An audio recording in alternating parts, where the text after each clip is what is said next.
Oh, baby, we're so back. Hello, friends.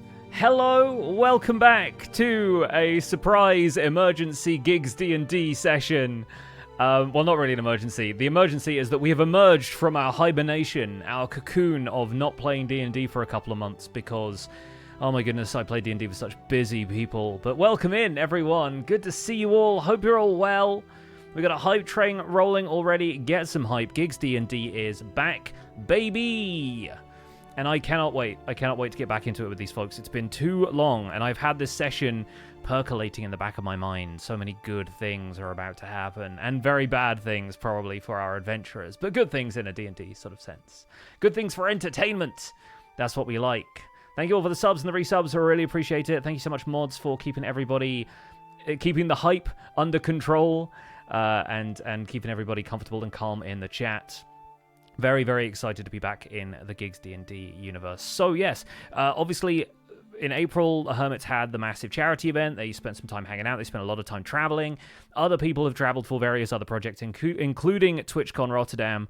And now they're all back at home, and they said basically, like, how soon can we get a D&D session going? And I was like, I can do one for you on Friday. And they were like, great, we're doing it. And I was like, what? So I have not known until basically the last minute, like yesterday on stream. I did not know this was happening when I was playing Minecraft on stream yesterday. And so I logged out, and then probably about, you know, an hour later, Scar basically confirmed that he could do it, and he was the last one who needed to say yes, and now we're just on it. Go, go, go. This is very, very good. So yeah, if everyone doesn't remember where we got to in GIGGS D&D, first of all, I'm not surprised. Second of all, shame on you, watch the VODs, because everybody has VODs up on their channels. If you need to catch up, I will do a little bit of a recap as I'm welcoming everybody back into this thing, and we will probably spend a little bit of time getting the players familiar with the Foundry interface and D&D rules and everything else, so bear with them if they're a little bit too sort of rusty. We need to shake the rust off a little bit. That's natural. It happens. I'm pretty sure basically every IRL D&D group also goes through that if they can't play, like, except every 3 months. So bear with us, is what I'm saying. And of course, as per usual, the policy is that I will not be looking at chat. The players shouldn't be looking at chat, even though sometimes they have chat open just to gauge like hype and excitement and that kind of thing. But they're not going to be reading chat. They're not going to be taking tips from chat. If anything, if people give tips from chat, they'll probably end up doing the opposite, which is what happened with Grian last time, and it was for the betterment of the story. So be careful, is all I'm saying, because you might end up making the characters do terrible things, and no reverse psychology in the chat either. That's also not allowed. But hopefully everyone is excited for a bit more of this adventure. The characters are currently level 3. They're in the city of Mythreach and are about to enter a tournament where they're going to be exploring the city and destroying creatures for points, basically, is the general gist of things. Hopefully, also, we should have sorted out some performance issues that were happening for both me and Impulse towards the end of the last stream. I've installed a performance mod add-on thing for Foundry that should hopefully help with a couple of things. I'm also using less of the dynamic lighting effects just because that tends to get a little bit crunchy on hardware when we have so much stuff going on. Because right now I'm running my stream, I'm running OBS for the virtual camera, I'm running Twitch stream together so I can get everybody else's cameras, and I've got 2 windows of Foundry open, one that I can run the game on and one that I can have a camera so you guys can't see what I'm rolling. Because part of the role of being a DM is sometimes rolling behind a screen. Typically that's done behind a screen in real life, but also, you know, rolling privately is a good way of being able to put your thumb on the scales occasionally and keep the suspense as for what you've rolled, so that players don't immediately see that you've rolled a natural 20 and go, oh god, we're dead, right? So yeah, I think it's going to be kind of fun to get back into this and see how much they remember, see how much I have to remind them. But I've been playing a lot of other stuff in the meantime. I've been playing stuff that isn't D&D. I've been playing bits and pieces of Land of Eam. I've been playing Root, the RPG, with a bunch of friends locally. We've done a bit of Monster of the Week.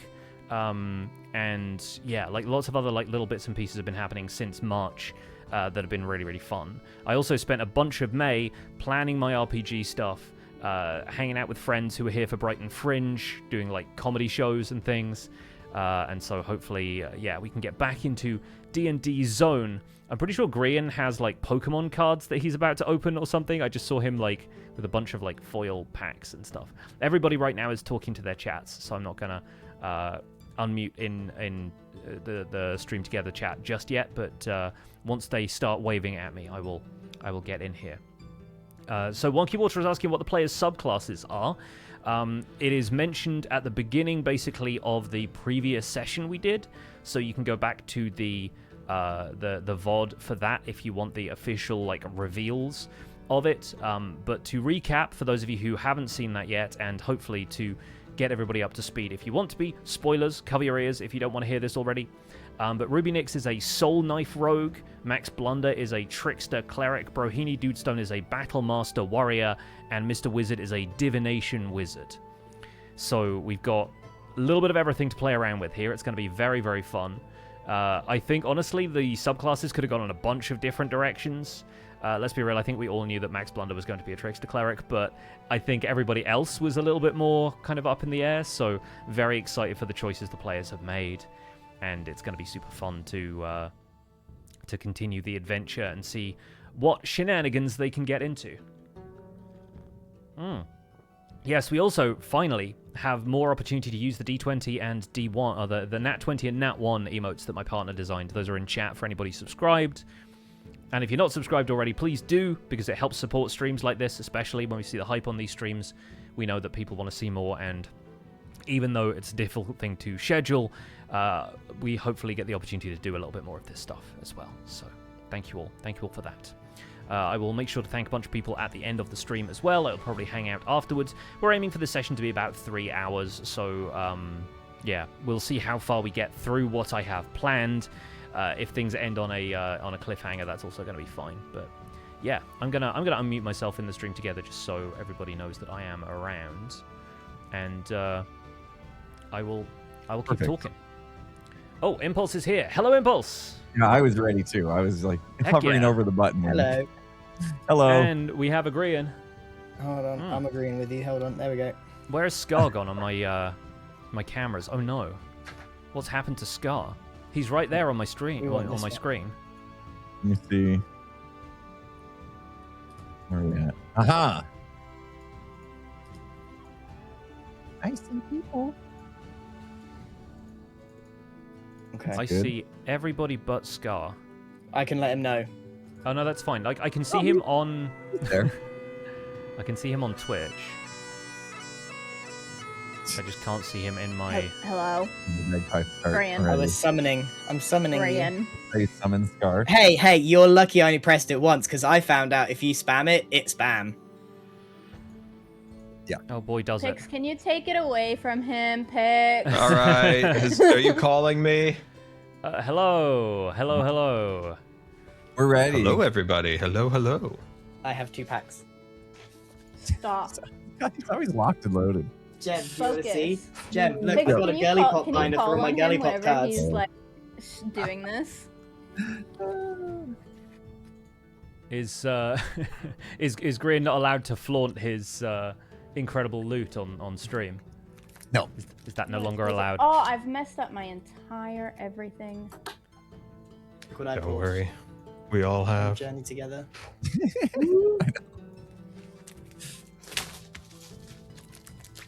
Right, I got He's unwrapping things, which I'll say is great for audio. ASMR. I don't even know what that is. Is that a binder? Is that a new binder? It is a binder. It is a new binder. It's a girly pop binder for my girly pop cards. Oh, cute. You don't have any girly pop cards. You trade them all away. Yeah, exactly. That's why I'm making a girly pop binder, because people come and take all my girly pop cards. I actually do have girly pop Who'd be cards. stealing all your girly pop cards? All the girly pops. I like how Scar has also decided this is a great time for some DIY barbarism. You're gonna have no mustache left. It's driving me crazy. Oh, I've got an ad starting. Can I just play it? When we not Oh. started anything Yeah, yet? let's Forgot play some about ads. Let's do that. I forgot we can do that. Totally forgot that was the thing we had to manage. Yeah. Yeah, we I guess remember mine how had to already stream. played. Yeah. Uh-huh. Does think mine had anyone already played. How do I play does apps? anyone remember how to it's play started. Dungeons and Dragons? Let's get this No. out of the way No. nice and early. Vaguely, No, because I spent all day watching Crit Roll. where you can point to what we can press on Foundry. Do you still have that? I still have the handy overlay thing that I can use to point you to things like the Very chat, useful. which is Hello, test. important to know what people have rolled and stuff. My Good. camera's goofy today. I don't know what's wrong with it, but it'll. I have my soon. book. Yay! Everyone's got their books. I Yeah, got and I books. read Soul got Knife books. again and understood probably 40% of it. So it's great. Fortunately, all of supposed the to read? information is also in Foundry next to the things that you click on, so maybe that will help. But as always, I know we're coming back to this after a while. Everyone's going to be a little bit rusty. That's fine. Everybody in chat can give us a little bit of leeway with that stuff before the actuallys come out. And yeah, There's no actuallys. We barred that. Banned. yes. So, I think we banned them all. yeah, I think the mods have taken care of all of them. But yeah, obviously, if anyone needs to ask me questions about how the heck we play this game that we're all playing, obviously let me know. And we're going to take it nice and easy by throwing you directly into a tournament where your characters will almost certainly not die. Yay! We Oh, can't good. let bro Well, die. Actually, tournaments don't come till level 4. That's such a good voice. That's like absolutely the voice. I also like that could be a voice for Izzy there. We can bring in a new character where that's the voice. yeah, the whole time around. that can be the voice for Scar's backup character. Yeah. Actually, there's no chronicle gun in this game, so he needs to stop with that. Yeah. You've said the word gun. Now we're all gonna get demonetized Oh, again. there it Well goes. done. Well, There actually, it why goes. don't we do an intro now so we've got a good hard cut for re-uploading? Yes. Pix, All right, I'll put my Glock let's away. go. For the love of God. Hello everyone, welcome back to GIGGS D&D Session 5. It's been a while, but we are back in action. Welcome back to the players. These wonderful 4 folks that you see beside me are going to get back into character. So why don't we all do some quick introductions to who you are and who your character is, starting in the top left with Jem. He always starts with me, chat. Well, listen, one time I started with Scar and he freaked out, so this is how it's got to be. Put the Wait, scissors we doing down, intros? Scar. Okay, I'm Jem. I'm playing a little rogue tiefling called Ruby Nyx, and she recently subclassed into Soul Knife, which is very exciting. Yes, looking forward to you slinging some psychic daggers at things. Next in the order, looks like it's Grian. Hello. I have to find Max again. I'm Grian. I'm playing Max Blunder, who loves doing backflips, eating eggs, and seeing ducks and stuff. I am feeling particularly rusty, so it might take me a minute to find Max again. I am a Goliath, half halfling, cleric, trickster cleric. Done. I'm nailed it. Go next. Yes, he's one of a kind. One of a kind. And Impulse, with once again the bearded duo down here It are made it. It made The it. I don't beard's know in the how, bottom. how long has it been represented. since the last we were trying to figure it out. It's been at least- 2 months. It's literally been Yeah. like I was Oh, looking really? at the Foundry chat, and it had been 60-something days since you guys last rolled anything. Oh, so it that has been a feels bad. full 2 months. Yeah. Go Crazy. ahead, The Impulse. Beard's been sitting on the desk next to me this whole time gathering dust, but I got it stuck again, so we're good. But hi, I'm Impulse. I'm playing Brohini Dudestone, a dwarf fighter, and who is a bit obsessed with unique weapons and just wants to fight everything it sees for some reason. He sees. So we'll try to stay out of too much trouble today because I'd like him to stay alive if possible. Well, the point of today is throwing you into trouble. I'm pretty sure. Oh, good. So yeah. All right. Well, I got my protein drink. I'll get ready. I'm surprised you can drink it through the beard, but maybe I should have got a straw. To be honest, it acts as a filter. It's like Yeah. a whale. I'm gonna be dyeing the beard a new color today. Is Impulse's audio glitchy for anybody else? He sounds a It little bit sounds- muffled to me, but it's Yeah. coming and Really? going. Oh, is it not coming through the right mic? I feel like it might be That's- wrong, Mike. I think it's right, Mike, but something up. Oh, something with the Twitch shared stuff. Yeah, it might be something like that. I don't know. Ah, Either way, it says it's the right mic for me. while we're figuring I that can out, hear you, it's Scar, just why a don't bit you weird. introduce your character? Oh, it's Mr. Barber here. No, just kidding. Mr. Wizard, a man who travels the universe. Just got back from vacation in Outer Realms. Yeah, that's But Mr. Wizard is a Canonically, of mysterious course, we creature. haven't moved. Just canonically, we are picking up where we left off. Guys I dozed off and had a Mr. dream. Wizard has not been on holiday. I think Mr. Wizard could have gone on a holiday in his dreams. I like the idea that you, in the end of the previous session, you guys basically went through a portal to the Feywild very briefly to have a discussion with the Fey King Oberon, and I like the idea that Mr. Wizard walked back through the portal just dressed like this. He just automatically gained a Hawaiian shirt from being in another realm for the equivalent of like 5 minutes. That's funny. Yeah, so Mr. Wizard is a mysterious character. He travels the world. He was a former wheel salesman from Windendale and likes to get up to some shenanigans. He also has a cat named Mrs. Cat. Do you and remember? he has some beard problems. Do you remember what school of magic Mr. Wizard is now part of? Yes, of course. Mr. Wizard is part of the School of Magic. Divination School of Magic specifically. Oh, but, divination, of course, of course. he's one of those magical wizards. Yes.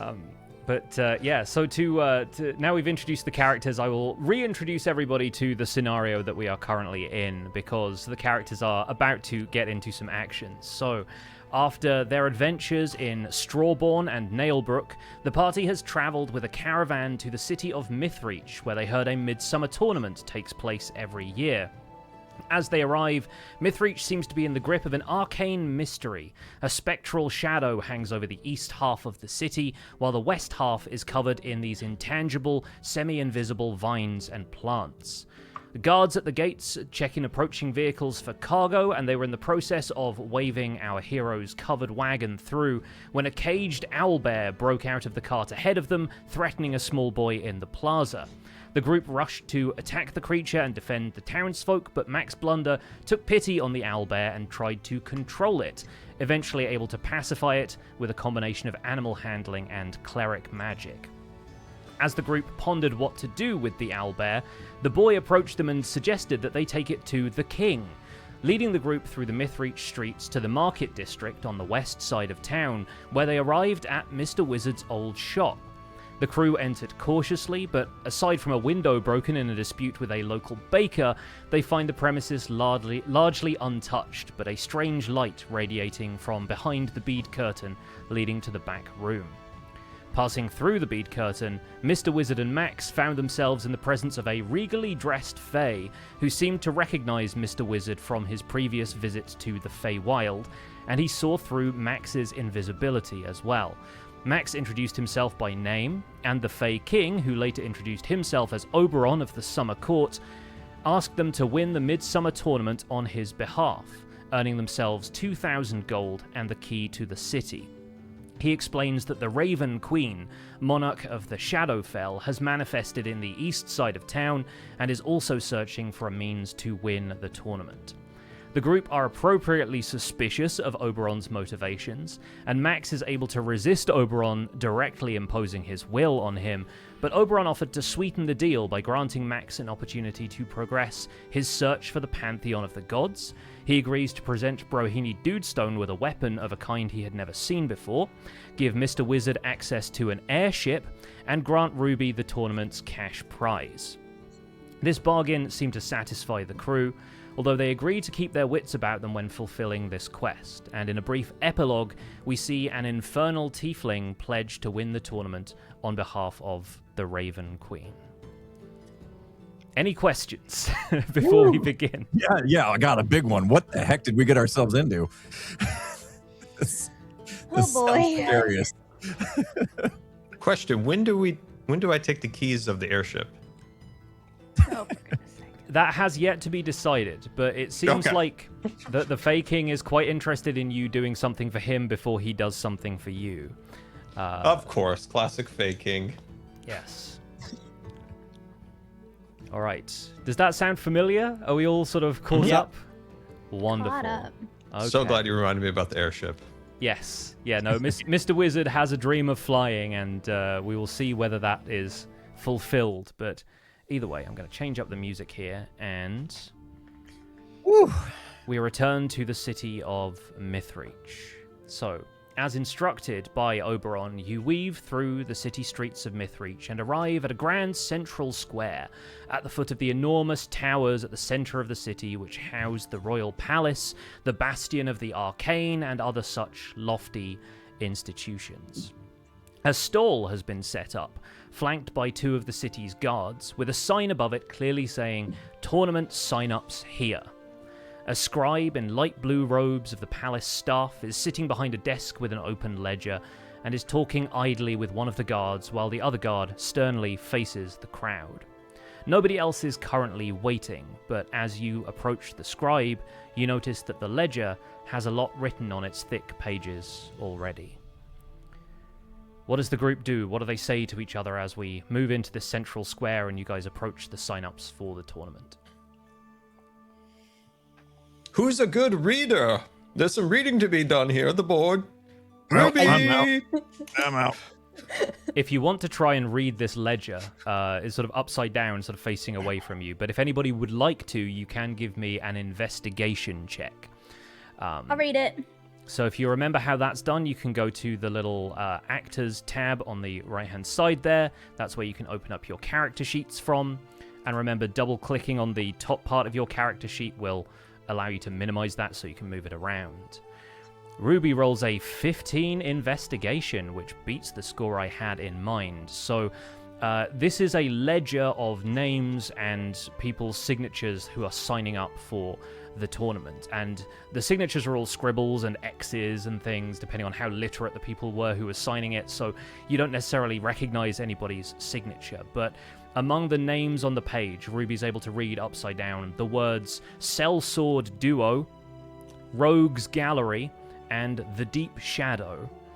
And I think just after Ruby reads that last name, the scribe sort of picks up the ledger and says, "Excuse me, the details of tournament sign-ups are meant to remain anonymous. I presume that the 4 of you are intending to enter." Yes, are these names group names? Indeed. It seems like there are 4 of you. 4 is the maximum number of adventurers allowed in a group. And in the interests of preserving anonymity and discouraging interference, your group will enter this tournament under a pseudonym, a kind of stage name, if you like, to give the public something to cheer for while preventing malefactors from interfering with you using hexes and the like. Max puts a finger up and goes, "Huddle," and grab all the party, and guys, no one told me we were supposed to come up with a name. No, We didn't think I about bet it. his name is, well, actually. Woohoo! Right. what you Excuse got? me, if that is a jape at my Why expense. not? Well, actually, we're talking here. Guys, we're gonna come up with something cool, right? Something that's Well, I I don't fear want- in our opponents. I don't want to be that guy, but Blunderbuss is right there. No. Okay, not you, Max. That's such a self-centered suggestion, Max. Blunderbusses. Mr. Wizzy, you're good with names. Any suggestions? Well, if we go with him, we're just going to end up being called Group. No, let's do it. Group. We'll just be called Group. Mr. and Mrs. Group It's better here. than blunder whatever you said. Blunderbuss. Pew pew. Hey, How do we feel about group? Group of blunders. hey, well, actually, got any names for us?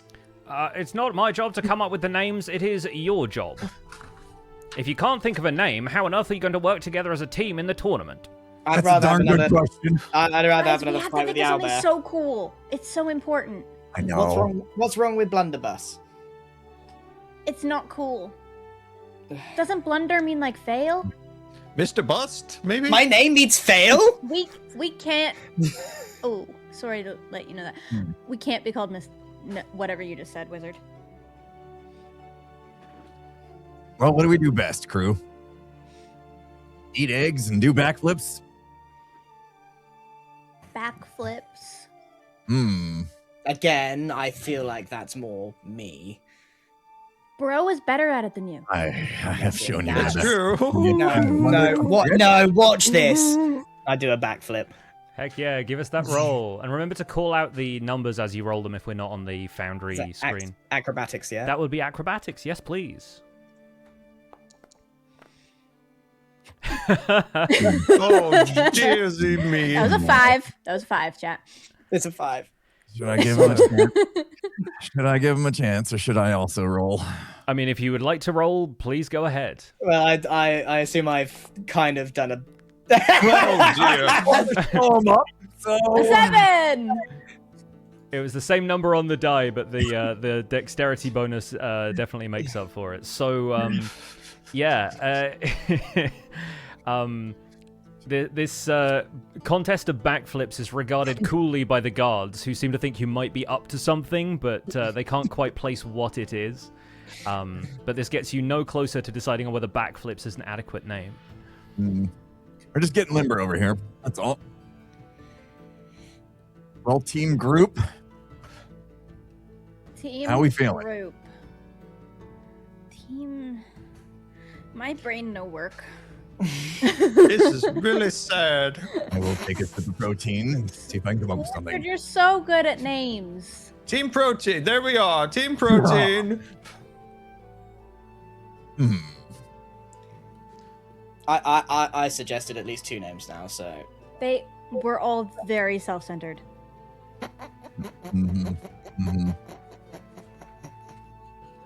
I kind of like Team eggs. Well, and actually. What's so funny there, Gerald? Team Well, actually. Team well, Yeah, okay, actually. let's do that. Let's no, do that. no. Well, Look, give us suggest half an something hour and we better. can come up with something really good. What about Team Bust? You know, Mr. Bust. We can do this.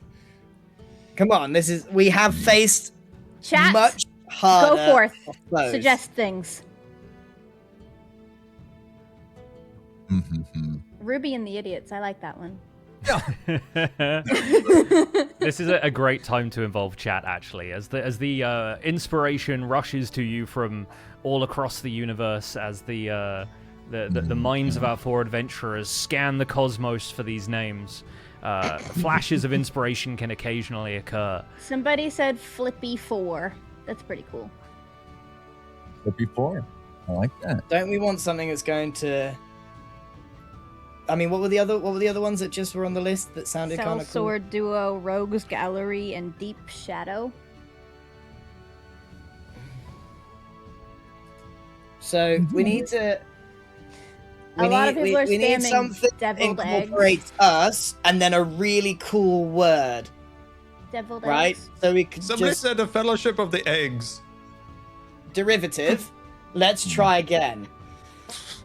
Let's go with something flip, backflip, egg, blunder, and then something cool like mountain, knife, blunderbuss, something. I do like deviled eggs because it's Ruby and then everybody else who's egg enjoyers. Deviled eggs. I like it. Thank you, voice from above. Yes. Is I that like what deviled is that what we're eggs. going with? Are we Yes, but now I'm if- hungry. we're married enough to this name to not let it hold up the story too much. Yes. That will do. All right. We Deviled could have egg. spun here for another hour. Decisions must be made. So you turn back to the stand where the clerk is currently scribbling in this ledger and looks up and says, "Oh, have you made your decision?" Yes, we're called blunderbusses. No. That's No. not what we agreed on. Your companions don't seem to agree. I don't know. I think that's where I we landed. put a hand over his mouth. Way above it. We're called deviled eggs. Does Deviled the eggs. rest of the group, does this have majority Yes. consensus? Yes. Yes, Yes. yes. Deviled eggs, and he writes this in the column of the ledger. Blunderbuss. Thank you, very Mr. well. Will, actually. Very well. And he turns a blank page to you and says, sign here, please, just to make sure that you are all going to participate in this tournament of your own volition. You are not being coerced into participating in this tournament. You take part of your own free will as adventurers. Check.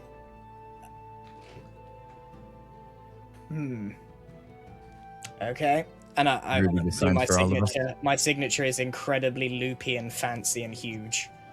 It involves several backflips. Picture of my muscles. It's got so many loop-de-loops, and it's just ridiculously big. It takes up, like, I don't know, 70% of all of the signing space.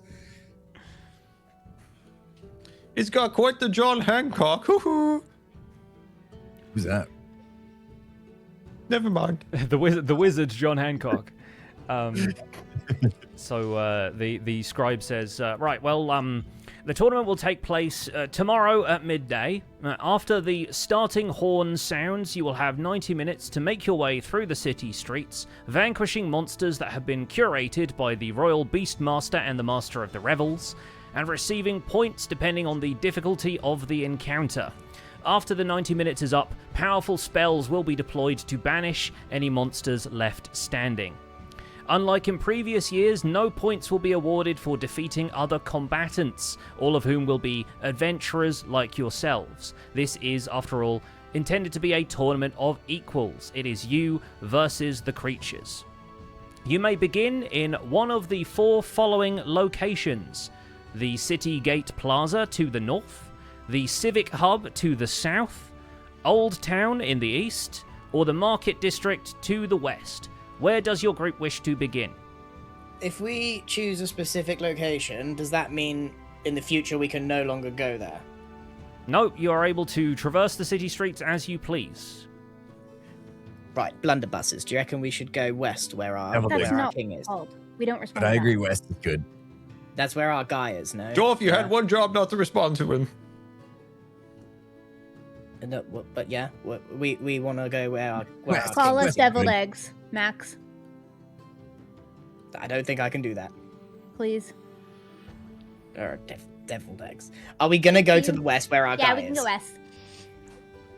Okay. I I didn't believe get that right. Agreed. I'm hearing that you want to go to the west in the Market District. Is that correct? That's right. Yes, we're familiar with this. Very well. Take note that neither you nor the creatures you are fighting may enter the houses of ordinary citizens. Combat is to be kept to the streets and any civic buildings which you see currently infested by monsters. The reward, as I'm sure you're aware by now, will be 2,000 gold and the key to the city to the group that is able to come out on top of the points scoring. These will be awarded in a separate ceremony on Midsummer's Eve, the day after the tournament. Do you have any other questions? How many days is this tournament? It will simply be a single event tomorrow. Oh, okay. Okay. What if we were invited into somebody's house for tea? Well, you are able to participate in Or any refuge. kind of any tea and cake you want to get. You can have it between now and noon tomorrow, at which point all of the doors in the city will be magically sealed. What if I can unmagically seal them? I think you will find that quite difficult. I hate Will, actually. Oh. Right. Let's go stock up. We gotta prepare for this. We have Oh, to we go- should go Big. shopping! I love shopping. Is there a general store around? There is certainly a general store. You will probably be getting quite familiar with the Market District, so if you'd like to head to the west side of town, you will find plenty of provisions there. What do you Okay. think, gang? Shopping? Yeah, let's go see what they got. I think we should, while we're there, scout out our surroundings, see if we can get any sort of advantage. Okay. That's a good plan. All Let me right. just check I have 52 gold to my name. Oh, that's Yeah, good. how's everyone's bank balance looking these days? I have 125. Mm. I'd like to look for a place I that sells a have- health potion. No Yeah. idea where my gold is. So if you go to your character Got any sheets, money? and I will find where it is on the character sheet for you, because it's been a while since I've looked at Foundry's character sheets, actually. Ah, I have 25 gold. Yeah, that's at the top of the inventory tab, which is the second tab down on the right-hand side, Impulse. Wait. And then there's a bunch of little currencies. Oh, This your game ass, has 5 different types of currency. But yeah, gold is in there. Ah, Yeah, how do I this is it. delete I have something? Because I had that garnet, but I put it to 0. How do I just get rid of it? You should be able to right-click on it, and it might let you delete it that way. Otherwise, I can probably Oh yeah, there. destroy there it for you. goes. I got it. Lovely. Outside of thingy, is there like, if I've with 52 gold, is it worth me shopping around for some sort of equipment that will help me? Like, I've got a mace at the moment Mm-hmm. and stuff. Like, is that possible? I think with about how much gold did you say? 50? 52. I mean, if you lack any ranged weapons, there's a possibility that you could get something like that, but I don't think you're likely to get anything that's better than your mace that you would be Right. proficient in as well, because you've got to remember that you need training with certain weapons before you can really handle them. Right. But you might be able to score some potions, you might be able to get some other equipment. There's a bunch of like adventuring gear, like grappling hooks and nets and things like that you've looked at before. That might be Okay. worth considering now you know what you're going to be using it for. Yeah. Okay. All right, everyone. Shops. Let's go. All right, you make your way into the Mythreach Market District, and its colourful shops are sort of feeling even brighter today. And you know at this point that this is the territory that Oberon is sort of magically laying claim to in this seeming turf war that he and the Raven Queen are having. And so something about the vibrant nature of everything pops a little bit more. Like all of these are flowers at the height of their bloom, all of these market stalls brimming with colour and life. All of the plants in various florists' windows seem to be outgrowing themselves, and they're frantically snipping at these vines as plants seem to grow with magical speed. But as you work your way through all of the different stalls, I think Mr. Wizard possibly even catches the eye of a couple of people who might know him from his previous tenancy here in Mythreach.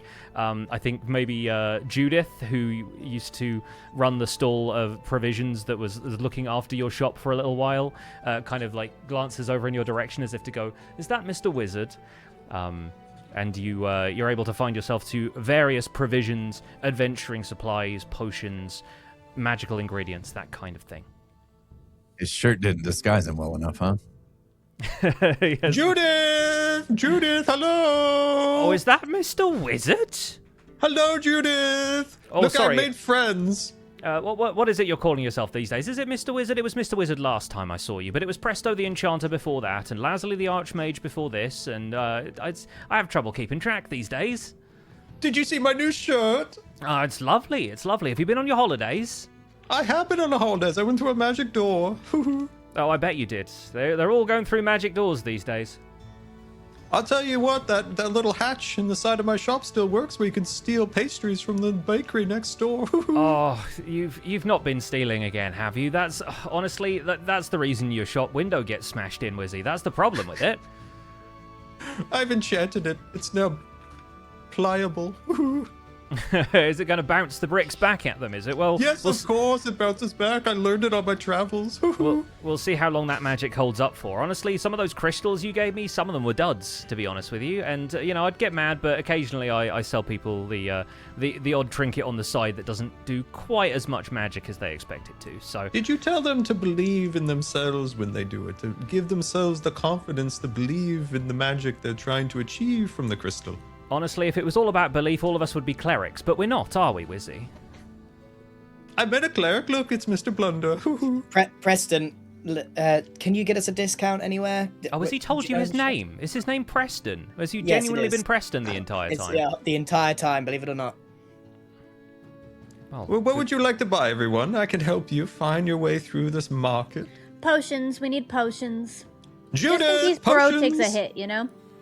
Judith points you to the location of a very reputable potion stall whose works are not nearly quite as made up as Judith and Mr. Wizard's wares are. So yeah, you're able to go looking for a potion. What kind of potion is it you're after? Healing?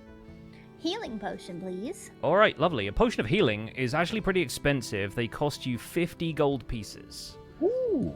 And this is I will Mythreach, take so one. yeah, the prices are not marked down. So I will drop a potion of healing into your inventory if you will give me a moment. I have 2 And Mr. already, Brostiff so... needs some. He needs some protein powder. Does anybody yeah. have a healer's Something kit? to do with Should we the strength. get one? No. I have a mirror and a bottle of perfume. I have a forging kit. I should That's all really I- have a healing kit. I have a potion of healing. All right, Ruby, I've dropped a potion of healing into your inventory. So please Amazing. deduct 50 gold. I will deduct 50 gold. Can I sweet talk him for a 50% discount because I only have 25 gold? I don't think sweet talking will get you a 50% discount, and you know that from your many years of trading in Mythreach. Everyone here drives a hard bargain. Especially with the tourney around the tournament. Woohoo! Yes, no, they are looking to fleece tourists, and I think it's honestly only the fact that Mr. Wizard is clearly among you that is maybe getting you the ground floor pricing. Everyone else is getting like probably at least a 20% markup because it's tournament season. Just looking through all of the items. Does anybody else have anything they want? Adventuring gear is on page 223 if that's like the more mundane stuff that you want. And there are I'll take a look. descriptions of what everything is on the pages following that. Apparently I have no 223, music, you and I said? don't know why. Don't know I what mean, I can afford. I only have 48 gold. Is there music playing out of Foundry right now? There should be, yes. Oh. Can you try Make resetting sure you it? add it to your wavelink. I mean, it's not playing. I can't hear it. Okay, I will stop it and restart It's it for playing you. for me, but make sure it might be not added to your wavelink for you either. There it is. It's there now. Okay, cool. Not my fault. There's probably a Foundry glitch. Yeah, I've restarted the playlist. So it's not Max's fault. There we go. Okay, so what other shops have we got ahead of us? Because I've got 2 potion of healing. There are and all 50 sorts gold of burning a hole in my pocket. yes. There are provisioners who can specialize in low-level spell scrolls, which would give you a cantrip or a level 1 spell. Cantrips are worth 30 gold. Spells of level 1 are worth 50. There's a bunch of other like tools and whatnot as well. I'll take a look through the weaponry. You can definitely look for a cleric spell. The highest level it's going to be is level 1, and But I can't use. I can only use cleric spells. No. well, the thing about spell scrolls is you can read the spell directly from the scroll, but then the scroll is consumed, so it's kind of like a one-shot thing. So it doesn't matter what spell it is. I believe not. I might look that up quickly if I can. So but where would I look in this here book for some spells? Honestly, if you want a comprehensive list of spells, go back and look at the wizard spell table, which is back in the character creation stuff.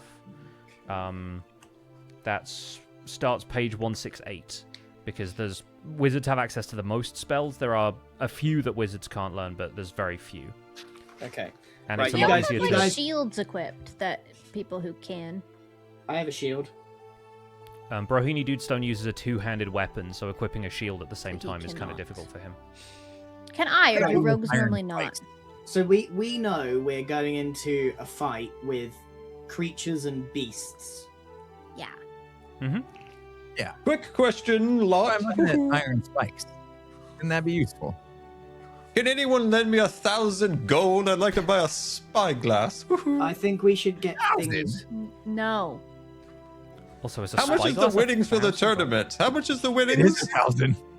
Oh, perfect. We can buy a spyglass. Woohoo. No. No. Right. Of thinking course. Blunderbuss. Listen up. Right. Thinking ahead, we've got Spyglass. the net. That's not our name. Creatures. We're going against creatures. We need to arm ourselves with things that would hurt a creature. I'm thinking big bear traps. I'm thinking nets. I'm thinking. Iron spikes. What about Right. what about tripwire? You know, like we put a big rope, just clothesline them. What if we could see really far through a spyglass? Hunting Can I buy traps. some arrows for my quiver? Is there anyone Absolutely, you selling can. that? Yes, yeah, there are weapons provisioners. Ammunition varies, so let's see if I can find arrows. I have a short bow. Why is the spyglass $1,000? That is, Yeah, that is by far the most expensive thing on here. Yeah, I've no idea why. Maybe it's just precision engineering. So arrows are 1 gold for 20 gem. So I will buy some. You can absolutely get those.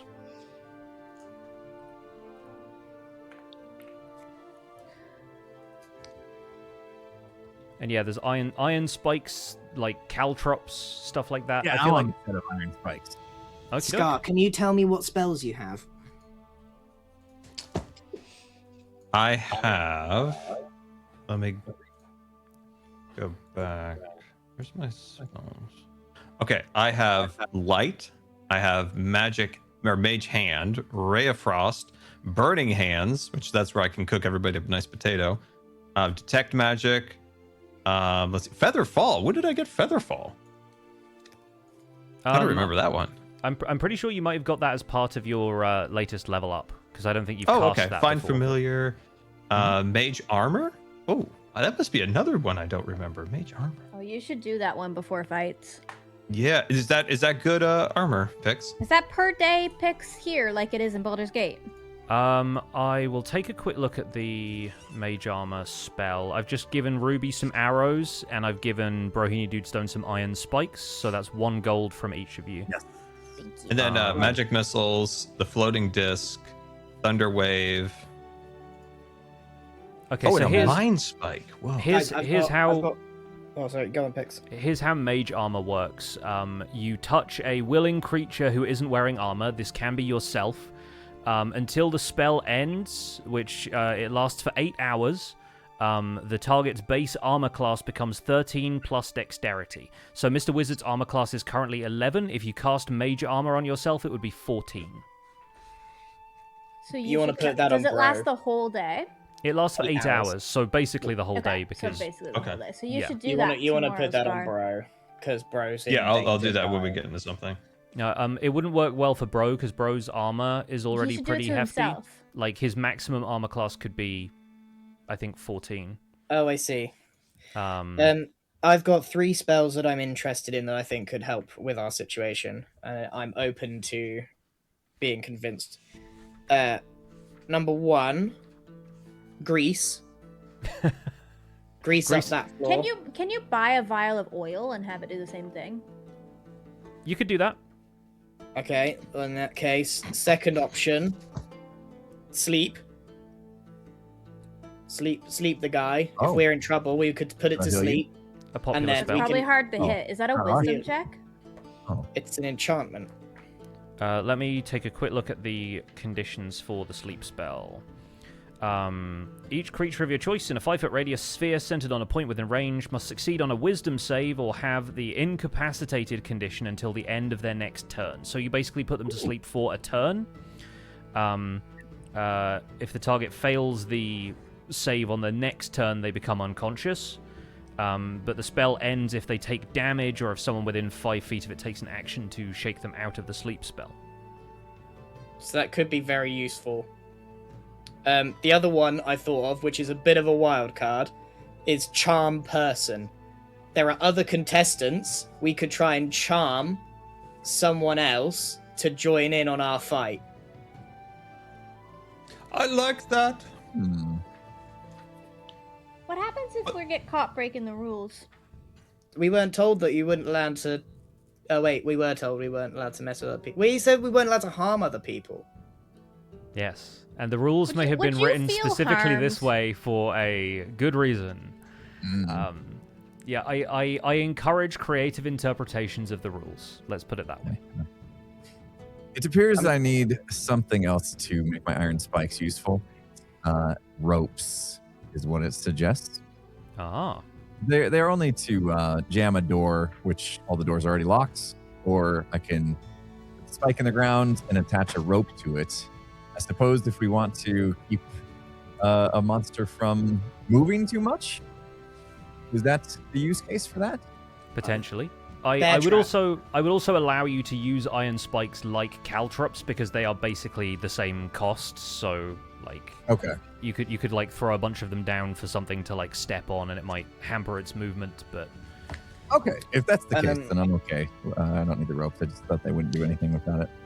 Oh, hey, Pix, what's the different, like, there's, like, GP, there's, you know, SP. Gold piece or So silver piece. GP is gold, SP is silver, and CP is copper. Okay. I And just so- have gold, so I can only get things that are in the gold category. No, you can get anything that's like gold is obviously more expensive. It breaks down 1 gold is 10 silver and 1 silver is 10 copper.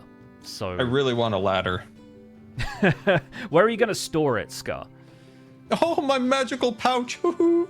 Oh, we haven't got as far as magical pouches yet. Trust me. Like if you eventually get hold of what's called a bag of holding, which is a magical bag that you can store a bunch of stuff in, then I will let you keep a ladder on your person. But in the What if meantime, I strap it on my back but can't go through doors? Or anything that's low? Like, I'm just completely stuck out in the open. it also weighs 25 pounds. So if you think Mr. Wizard can walk around and cast spells while carrying a 25-pound ladder on his back, then let's Wizard, talk about that. You're so tall. We don't need a ladder. Yeah, well, I'll lift you Ever up. the wise, ever the Oh, yeah. wise, Ruby, ever the wise. I Right, can be your still buy human ladder. oil though. I want a vial of oil. Okay, vial of oil will cost you 1 silver. So yeah, remove 1 gold and then mark that Olive? you have 9 silver. You should buy a few of them. Avocado? How many do you buy a want? few. Give me 3, 3, Grease okay. up the place. and then I'll have 7. So it's 6 silver.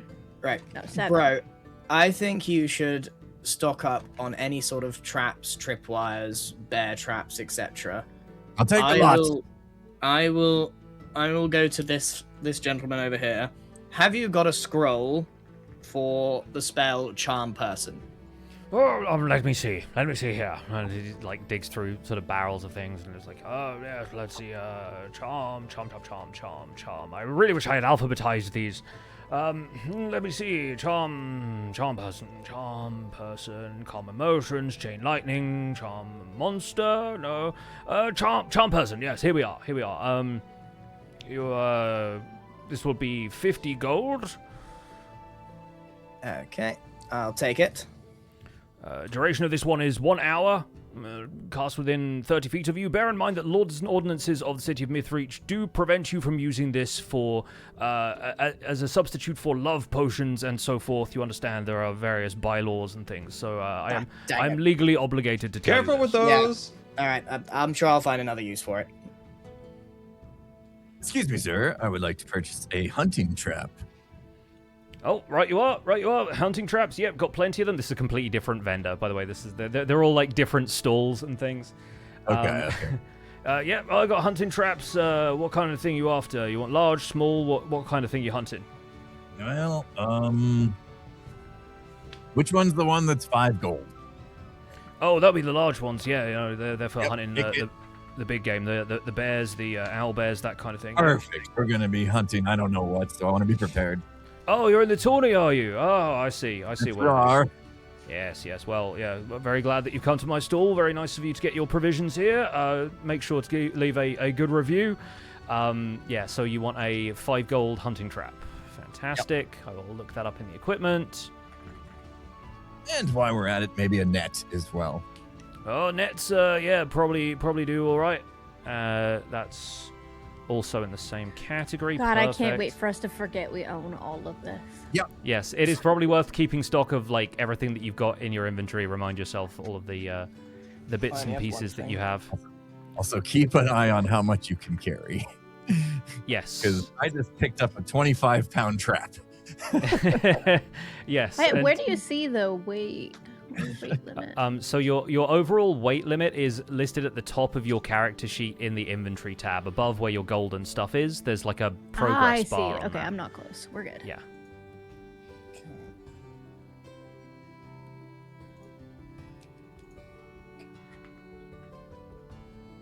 I'm looking what I can spend 2 gold on.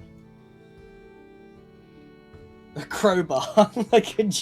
I think I've got Mr. a Wizard has a crowbar. crowbar. I think He has a crowbar. we covered that in There's like Nailbrook, I'm pretty sure. manacles. You could get some. I'm very like, partial to tackles. the ladder still.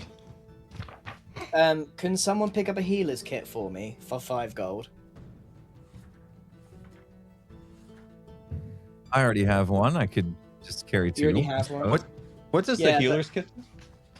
Healer's Kit allows you to, I think, make medicine checks with advantage, which is good for stabilizing people if they fall unconscious in battle. It's not going to have, like, healing potion levels of, like, regaining HP, but it is useful to have. Let me quickly check It stops the... you just dying, right? It on stops rules the as death written, you rolls. know? Yeah, that's just to save somebody if they're about to die, right? I think you should just give that to Max, maybe. Yeah, mine has 10 uses. Yeah. There's iron spikes for 1 gold. Oh, I'm yeah, I'm super tempted by ball bearings. Go It's all full about Home ball Alone on bearings this. these days. Yeah. Yeah. I'm gonna. I'm like, Excuse me. How many ball bearings can I get for 2 gold? I believe we've got, the 2 gold bag is 100 ball bearings. How many? 100 ball bearings. It's not. Well, I mean, it's not. Is it enough to make a big old owl bear fall over? Probably not. They are quite small ball bearings. It's 2 pounds worth of ball bearings, so they're not like marbles. They're like small, tiny. No, I'll go back to the drawing board. What page? People say that all the time with the ball bearings. Just to clarify, a healer's kit allows you to stabilize an unconscious person without using the medicine check skill. So there is no need to roll dice. There's no possibility of failing. It just lets you do it. And that's 1 use out of 10 uses you get with a healer's kit. Okay, cool. Maybe I can. Where can I pick up 10,000 marbles?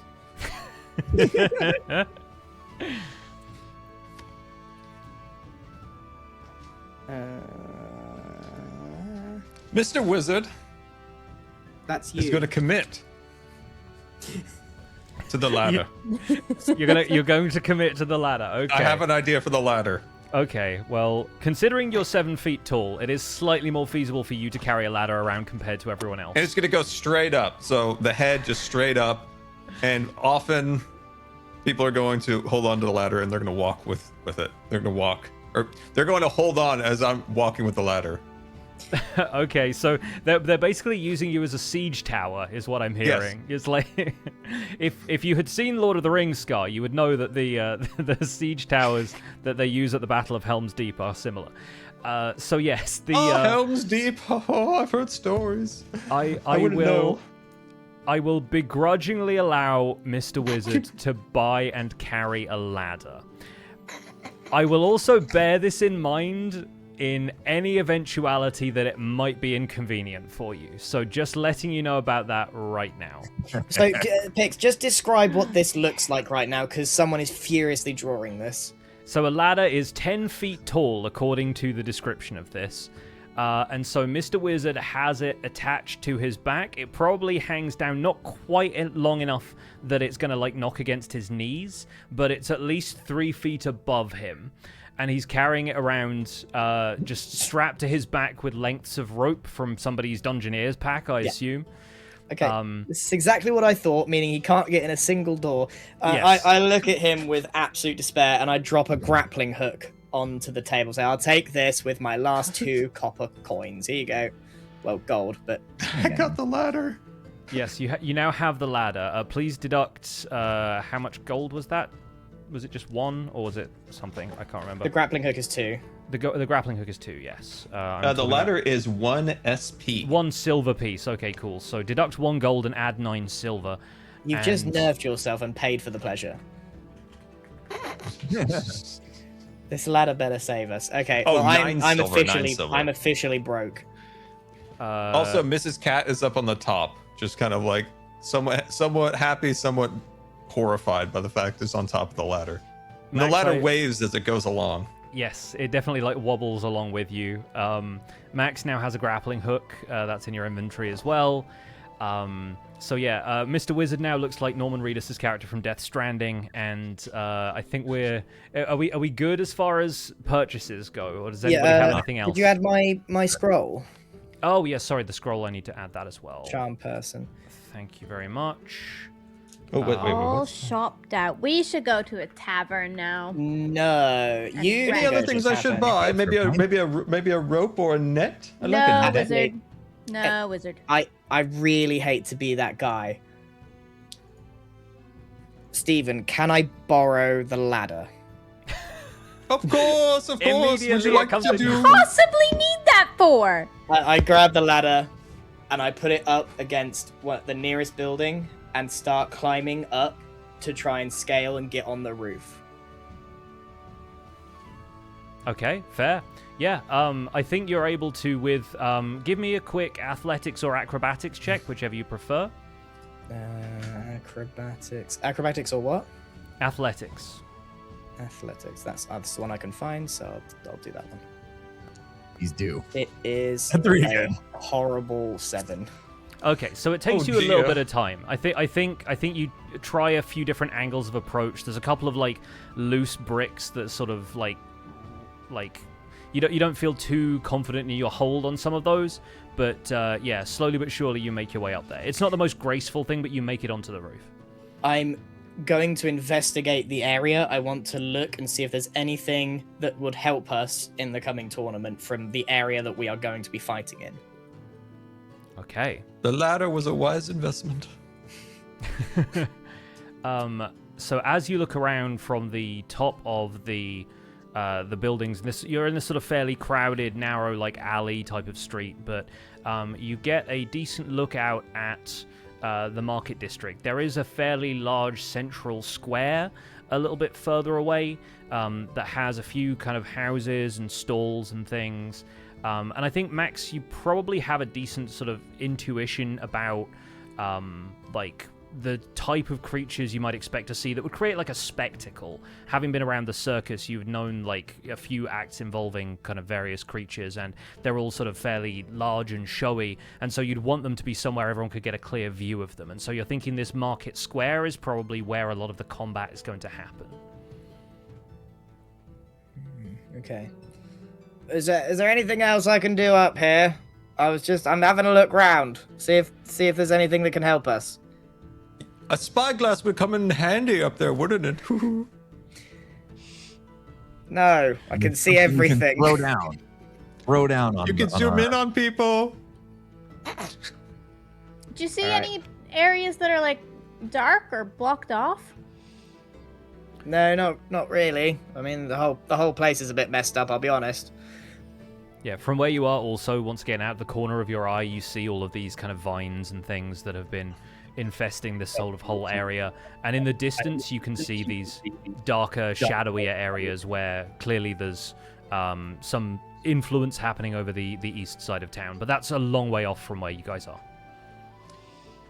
Mr. Max. Do you see lunch up there? Yes. There's a pasties. I smell pasties. Yonder. I love pasta. No. Pasties. Okay, I'm getting down. I slide Mr. Dorn, down we're the gonna have ladder like. pasta. I don't use the rungs. I just slide down and look really cool doing it. And then you strap it back onto Mr. Wizard's back. And if everyone's done with their shopping, you go and find some lunch. Finally. And I think it's probably time for us to run some ads if we haven't already, yeah? Yeah.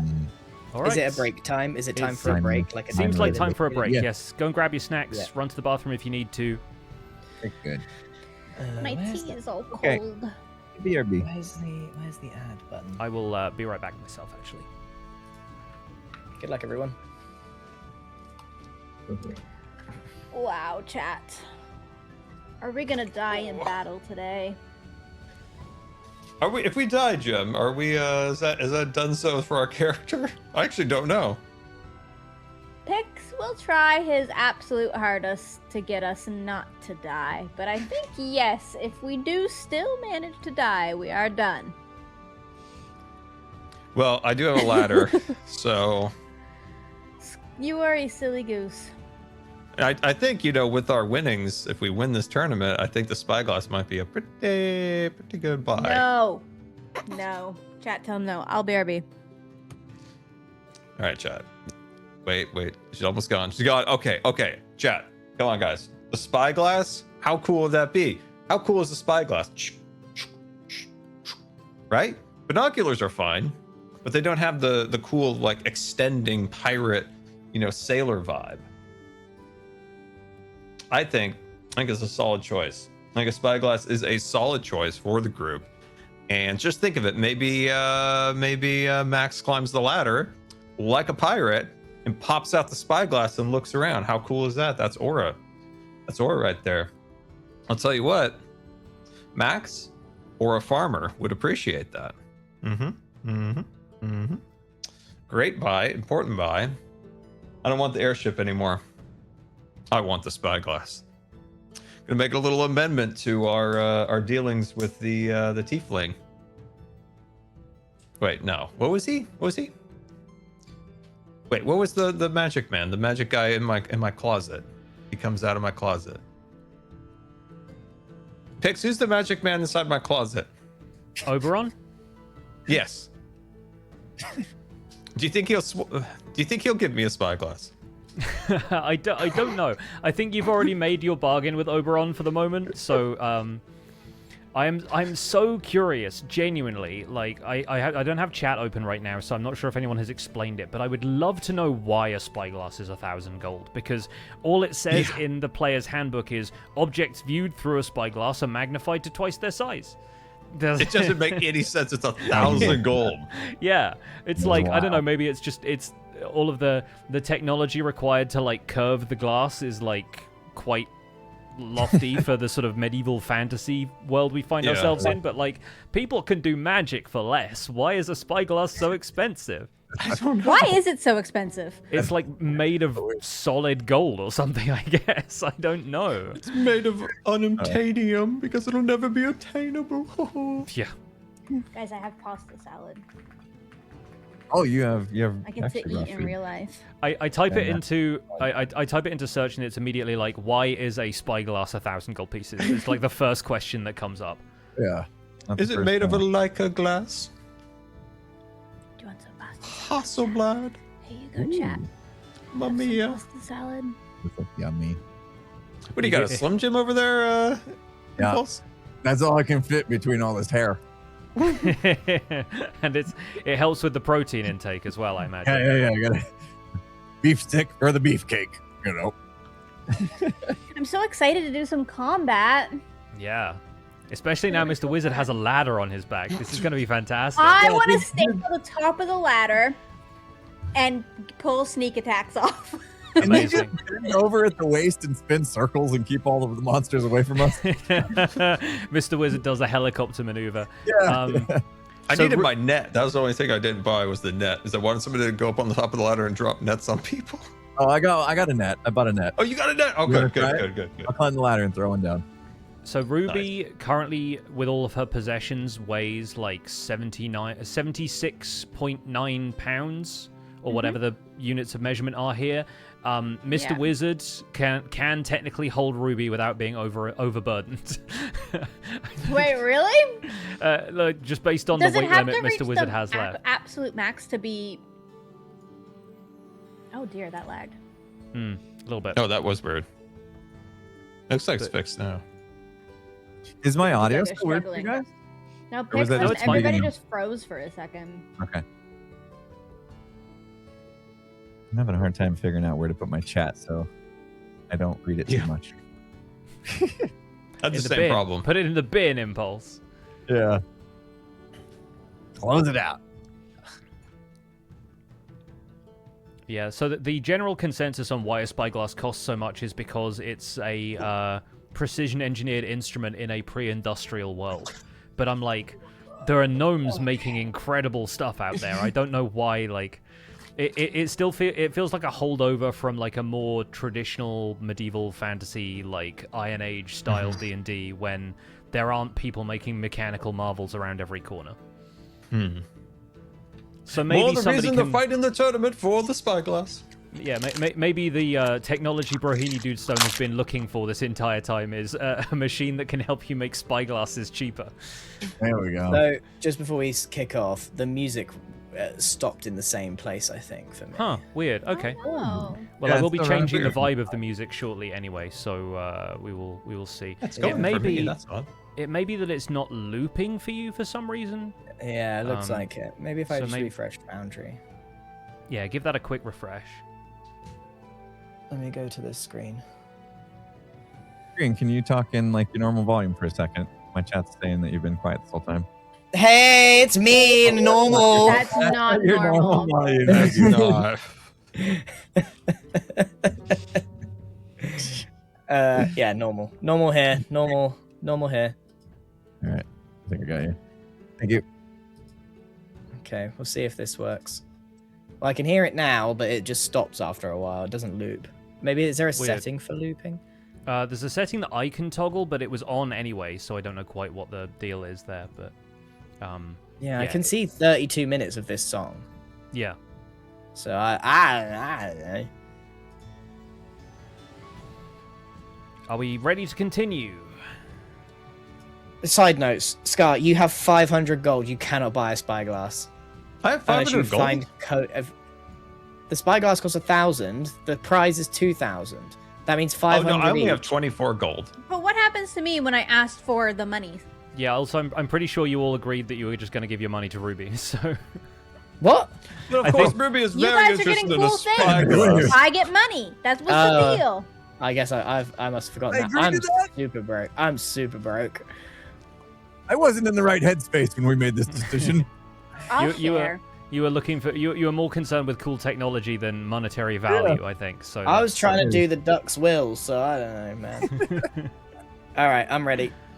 All right, fantastic. So, we'll sort of fast forward to the following day. You guys find some accommodation that's relatively cheap, even though a lot of the places in town have been bought up by tourists and stuff. Maybe there's some accommodation that's made available to people who have signed up for the tournament, and you name dropping yourself as the deviled eggs gets you through the door. People are already starting to like paint signs, like at wrestling matches where they'll have signs in the crowd to hold up. Like they've got bits and pieces like that, and so. You pass the night in relative comfort, looking ahead to the tournament, and the following day, you sort of emerge from your lodgings, and you're making your way into the market street, having had a hearty breakfast, and the usual hustle and bustle on the streets of Mythreach is entirely absent by about 11:30. The only other folk you see at a distance are warriors in sturdy armor and mages in sensible robes, walking with purpose, deep in conversation, perhaps discussing tactics for the battles ahead, maybe just shaking off their nerves with idle banter. What does the group do as you make your way to the assigned starting location in the market district? Do you discuss strategy? Do you just, like, double check all of your possessions? What's the vibe with this group? I'm sharpening my dagger. Do you guys want to talk battle strategy? Yeah. I got this I mean- hunting trap. If we can funnel these things into my trap, that feels smart to me. Ooh. I have an idea, Mr. Dwarf. Yeah, what's that, Mr. It's Wizzy? called the Dwarf Cannonball. You climb my ladder, and you Oh. jump off, and you land right on top of the monster like a cannonball. Hoo-hoo. Oh, I could do a backflip in the process. That sounds awesome. Let's Oh, do that. extra points there. Wizard, can you That one. lift the dwarf? Yes, Wait, I'm really? strong, Ruby. I've got the Let's see it. strength of a rubber band. I don't Before know if we you know do how this- strong a rubber band can be. Before we do this in the heat of battle, I'd like to make sure he can handle me right now. Let's practice. All right. Hold up. Oh, he's a big boy. Woo-hoo. We're going Let's to see it. need an athletics check from Mr. Wizard, I think. I'm going to move Okay. my camera over to Foundry because we're making more rolls at this point, and we're going to start doing stuff on maps in a second. Okay.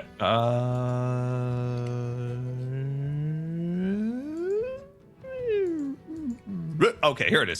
Sorry. Athletics. Okay, roll that, and then just a normal roll. Just a normal roll. Okay. Okay. 5.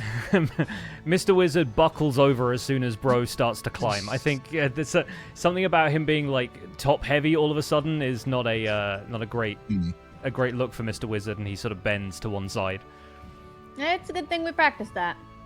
Yeah. Mr. Blunder, I need some eggs. I need to get stronger quickly. Wait. And I bet feel you like could I lift need me. less eggs. Let me try. Try the ruby, ruby. I would like Do to another climb athletic a check. wizard's ladder once he stands back up. Yeah, give us another athletics check, Scar, just to see how much you're able to hold up Ruby. Oh my god. How is she Yeah. heavier? I don't know if this means Ruby is heavier. I think it's honestly just like something is tweaked in your back now after trying to let Brohini Dude stone climb you in like Oh, full like real armor, life. carrying a great axe and a hunting trap and various other heavy items. And so yeah, you think, oh, maybe now is not the time. Otherwise, your spine ends up compressed or something. Right, I might as well have a go now. Okay, Wizard, this is get on. Oh, genuinely God. embarrassing. I'm so glad we practiced. Here goes Roll an it athletic again. check for Mr. Blunder. This time, roll with disadvantage. So roll a second time and take the worst result. Oh, shit. I'll reroll. I'll reroll. Okay. All right, disadvantage healer. this time. Just Ready? roll again. Would do it. Hilarious. Okay. Yeah, I think with a 14, you're starting to regain some of your strength from somewhere, and maybe just like the bond that you and Max have shared on your adventures so far is They hate each other. buoying you up a little bit. I cracked a crystal of strength. Hoo-hoo. All right. The rest I of you sort have of, uh, no idea if that was true, by the way. I hop down. I go, bro. You need something luring, and I just like crack open my cloak, show him what's underneath, Oh, show him the pipes. I got you, fella. that's gonna Yeah. do it. I feel like for anyone who hasn't seen this lately, we should confirm that those are bagpipes Show him my bag. I show him my bag and my pipes. underneath your cloak. Yeah, great. So we'll say that you guys are discussing these sort of various battle strategies and generally goofing around Mr. Wizard's ladder. And as you're walking through the town, sort of between these buildings, you see that up in the heights of the central city, the towers of Mythreach have been decorated with this enormous dynamic illusion, this giant image of a creature called a beholder. And I don't know how many of you know what a beholder is from various other things. I have a quick journal. Quite the scene to behold. Hoo-hoo. It certainly is. I will share this with everybody so that you can see what this looks like. I'm so excited. Oh, I know it's They from turn you to Final Fantasy. Let me switch. stone. Hold on, let me switch. Oh my god. Oh. These are Wait, strong. Game screen? No. Oh, wait. Map overlay. There we go. So this floating creature with this single central eye and all of these eye stalks protruding from its head on these long tentacles, this sort of illusory version of this has been conjured around the center of the city, where basically everybody looking up from high windows and rooftops can see this. And where the eyes are, or where the eyes would be, is something like the crystal orbs that wizards use in rituals of clairvoyance. Each of them is this screen, and anybody looking up at the tower can clearly see that on each of these screens is a projection of one of the teams of adventurers participating in today's tournament, including yourselves. So as you're walking, you actually see that there's some sort of magical, scrying has been used to see yourself almost from a great distance, and you can catch your own sort of footsteps making your way through the alleyways of the market district. I've sidled over to Mr. Wizard. Philip, now you did use your divination today, didn't you? Oh yes, of course. I used the bathroom before we left the inn. Hoo-hoo. Now, is that true, or do you need to Of go and course. use the bathroom right now? I need to go use the bathroom real quick. Okay, why don't you go do that real quick? Okay, I'll be right back. That was What does that sound mean? that was the sound of his legs, like going like that as he runs to the bathroom. Yes. apparently it was gonna be a close call. So a very good point, masked by a very good joke. The divination thing is something we should roll up. So, Scar, if you can open up your character sheet to the 3rd tab with the features tab. Oh, what was Someone that, animate Mr. that, please. Mr. Please. Bix? Open up your character sheet to the features tab, the 3rd one down. Okay. Oh yes. Okay. I'm on the character tab and then features. Where was that again? Sorry. Features is the 3rd tab on the right-hand side. Oh, 3rd tab. Oh, here we go. Features. Okay, sweet. And then if you click on Portent under your wizard features. Let's see. So portent. Okay, so Okay. click on that, and then Whoa. if you click on where it's popped up with the message in the in-game chat, if you click on D20 in the text of that, it will roll a D20 for you, and we can decide what your portent rolls are for the day. Okay. We Did definitely it don't want to go roll? into battle without that because it could make or break something. Should do your mage armor as well. Oh, test. Wait, is it not rolling? Sorry. What time is it right now? Is it nearly noon? Yeah, think of it as like 11:45, that kind of Okay, thing. okay. So yeah, D20 where it says that in the message, just above where it says D20 test, Scar. While you're gearing up there, Mr. Wizzy, I'm gonna be over in the corner here, just stretching out, getting ready for What this. did I mess up? Oh, Sorry, I'm I stretching must- with bro. Yeah, And come over here. practicing We'll throwing just- daggers along the side of his and trimming his beard hair a little bit. Sorry. I'm sorry. Here it is. Right, Nope, ready. that's great. That is an 18. An 18 is a really good portent roll. Do that one more time for me, please, Scar. Okay. Sorry, I clicked the wrong. Instead of test, you're not supposed to click test. You're supposed to hit just D20. Oh my Yeah. god. Okay, so you have an 18 what a day. and a 19. So to That's remind why you always use the restroom before you roll. So to remind you how portent works, you can basically, before somebody rolls, you can declare that Mr. Wizard has foreseen the outcome, and they rolled either an 18 or a 19. Okay. But That's yeah. why I was encouraging you to do that, Scar, because without you divining it, we didn't have that advantage. Yeah. So if like Grian's rolling something, it could have been like a something a low score. I can be like It could be a 18 death instead. saving throw. It could be a saving throw of like it could be potential death, and you can just foresee that they're a-okay. And I have 2 rolls, an 18 and 19. Yes. Yeah, that's huge. Okay. That Very is good. pretty big. So Equally though, if it was low, couldn't you could use it on your opponent, right? yes, if it was low, you could Yeah. basically substitute somebody's roll and say they definitely rolled like a 5 or a 2 or whatever, right? Yeah. But you'd have to have rolled that to begin with. Okay. Scar, do some mage armor on yourself. I'm going to move us all over to the market district. Good call, Jim. I'll do that. Can't believe I remember. Like how once in a while Mr. Wizard is just so OP, but then he can't hold Ruby on his back in a ladder. yeah. Yeah, The everyone tiny has their little bad days. tiefling.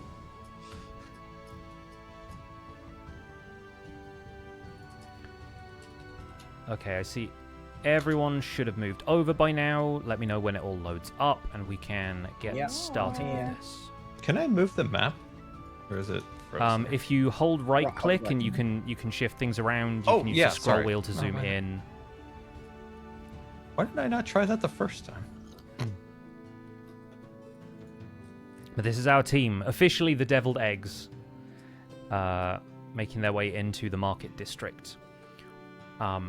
And as you're walking through the streets of Mythreach as well, you see noses pressed up against windows from inside these civilian dwellings. There are curious expressions peeking out into the streets. There are some townsfolk hoping to catch a glimpse of a battle up close. You guys take some time to get into position.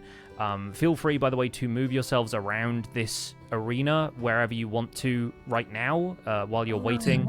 If you want to get into like battle formation or anything like that, make sure that the fighters are up front or whatever. Wizard should be in the back. I want to be... Can I be on a roof? You can definitely start up on a roof, yeah. Ruby! I got the ladder! I guess I'll be slightly behind. I'll scramble Bro up here, and I don't need the I'll ladder. move up just a little bit. Ruby! I'm not carrying this for nothing! We're gonna funnel in. Where's my spells? Should we? Is it a good time to cast spells that we want? Are we like imminently starting? You'll be starting in a few moments, but as you're getting into position, after a few minutes, nothing really happens. Like, you suspect maybe it's just taking time for the other teams to get to their starting places. But after a few minutes of kind of idling there, this eerie silence falls over everything. And you don't hear anything beyond the sound of each other's shuffling feet, Mr. Wizard kind of propping the ladder up against a wall, Ruby on the rooftop. There are no birds chirping. There are no voices that you could hear at a distance. And then suddenly, Puck, the childlike fae who brought you to Oberon, appears, as though simply walking out from behind Mr. Wizard up here on the wall. He says, "Hello! I thought I would make an appearance before you are ready to fight on behalf of the king, so here we are." He is dressed in these sort of common boyish clothes, a little ragged, but he has these small feathered wings now protruding from the back of his shirt. He says, "The king sends his greetings and has bid me bring something to you to aid in the tournament. Miss Nix said she was only keen for the reward, but for the rest of you, here." And he walks over to Brohini Dudestone and reaches behind his back and somehow produces a great axe bigger than he is. He says, I'm told it is of gnomish make and possesses more properties than you might see at first glance. Take care when using it." And Brohini Dudestone, I'm going to drop something special into your inventory. Ooh. If you'll give me a second. Let's go. Now we're talking. Is Oberon fulfilling his end of the bargain like ahead of time? In this case, he seems to be, but I will drop that in there now. And I'm going to equip this for you, Impulse. You now have what is called a gnomish great axe. This will be its name for now until you know more about it. Okay. It is a Oh, +1 great axe, which means you get a bonus of +1 whenever you try to hit something, and also for damage rolls. So instead of just rolling a d20 and adding your proficiency bonus and your strength, you will now also add an additional 1 to that. Foundry will take care of that. It will happen automatically. Nice. You notice, as you're sort of turning it over in your hands, that it also has a large iron button embedded in the grip, but you don't know what that does yet. Sick. Lightsaber axe. If I Dwarf, notice can I push the it, button real quick? Just real quick. Just a little push. I'm I don't like know I'm why I'm until peering we over- understand. Max is peering over Bro's shoulder, eyeing up the button. As Don't Max talk is my- peering over, Puck sort of tugs on your shirt and says, "These are the token of the king to his champion." And he pulls out a slender cluster of green leaves from his pocket and presses them into Max's hand.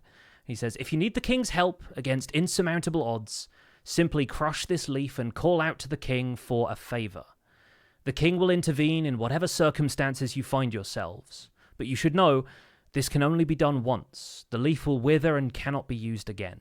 So, use it wisely." I put the leaf up to my mouth and hope that he can hear me. I will serve you well. I'm doubling down.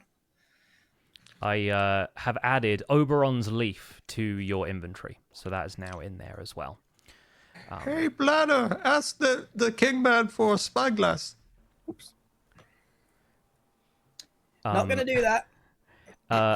Puck sort of walks around behind Max and then appears behind Mr. Wizard. It says, "As for you, our honored friend, what you seek is in the south part of town, and will require you to put yourself in great danger. You would do well to protect yourself in whatever way you can." Can I sneakily pluck one of his feathers? You can try a sleight of hand roll on this fey creature. Yes, please do. Okay, sleight of let's see. Sleight of hand. Oh yeah, here it is. Okay. All right, here we go. Yes. 19 is pretty good. I'm actually going to contest that with his perception. So bear with me while I do that. We'll call this a wisdom saving throw. Okay, he got a 13, so he does not notice as you do this, but as he steps away, you feel him like you notice him rubbing his back a little bit, as though he felt something but couldn't quite place what it was. And yeah, you now have a fey feather, I guess. I'll see if there's something like that I can add to your inventory, because I was not expecting that at all. You can add a spyglass if you want. It doesn't matter. It could be a feather or that. It's not going to magically turn into a spyglass. Get out of here. Adventuring gear. There's nothing like a quill or anything. Okay, I'll figure that out later. I'll find a feather that I can that's just drop into your it's a inventory. later thing. But as he sort of steps away, rubbing his back, this enormous horn sounds from the central part of the city, as though some great creature is roaring and simultaneously blowing into like the largest trumpet you can imagine. And you notice that the clock on the tower in the center of the city, not currently obscured by this enormous visage of the beholder, has ticked around to 12 o'clock. A bell tolls, the horn sounds, and we get ready to fight. All right. Oh boy. Time for some action. Everybody ready? So ready. Okay. First thing we're going to do is I'm going to roll on a table of encounters. Ooh, it's random what we get. Yeah, it is. Exciting. Okay, cool. I love this. Oh no, the dungeon master's smiling. So, no sooner have you heard this toll of the bell and this horn than you hear the sound of something slithering out from behind one of the houses on the far side of the square from all of you. It is this large insectoid creature that almost seems to take up the entire alleyway that it crawls out from. And if you'll turn your attention to the lower left-hand corner of the map, you'll be able to see this thing. I'll see if I can... I forget how I ping this. Who would most likely recognize this? Is it Wizard? It looks like my old mother-in-law. Just kidding. Anybody who wants to can make a nature check to see if you recognize what this is. I'll do one. I won't know. 14. 14. Ooh. Okay, you recognize this to be a carrion crawler. They are, these massive insectoid creatures. They typically dwell in the Underdark, the area sort of below the ground, the sort of inhabited by all sorts of like fungus creatures, and they are known to be, they feast on corpses, basically. They tend to gravitate towards places of like slaughter and decay. But this one seems to have emerged as if from nowhere, from behind one of the houses in the market square. How big is this? It's large. It is a large monstrosity, so it is probably at least twice the size of Mr. Wizard, and it's got this long sort of extended back section. Sort of imagine a caterpillar, but like closer to the size of like a car. Okay. And as it sees Brohini Dudestone standing in the center of the square, it sort of like clicks its tendrils and starts shuffling in your direction. Oh no, guys. They don't have these in Smolderhold. I don't know what to do about this. That's a bug. Fire. Who's got fire? I have fire. At the same time, lurching out from behind another house in the vicinity, you hear a groaning sound as a shambling group of zombies I was emerges. gonna buy holy water. That's so annoying. And they slowly start making their way in towards the central square as well. You now have a choice. Which of these would you like to fight? Or would you like to fight one and then the other? The battlefield is yours. You can make whatever decisions you want to in this moment. At what point can I do the mage armor? Is that a roll for a turn? You can absolutely do mage armor now. How about we roll this as an encounter? I'll put everything on the battlefield into this encounter, and we're all going to roll initiative. Okay. So I'm going to get everything battle ready. All right, give me some initiative rolls. Once again, if you forget where this is, it's on your character sheet, just below where your armor is listed. Finally, a good roll. 24. Oh. Get out. Oh, come on. Did Wizzy get a roll? We don't have a roll from Mr. Wizard yet. Oh, here it is. Sorry, here it is.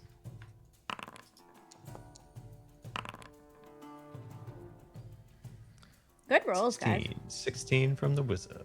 Okay, almost and Mrs. Cat will also act on your turn if you want her to act. Oh, what can I do with Mrs. Cat? You could get the zombies away from us while we deal with the big bug. How do I command Mrs. Because Cat zombies are stupid, right? So the zombies might chase the cat and keep them occupied while we try and deal with the big bug. It's a possibility. It's a bit. How can I have Mrs. Cat do big brain move that Max suggested?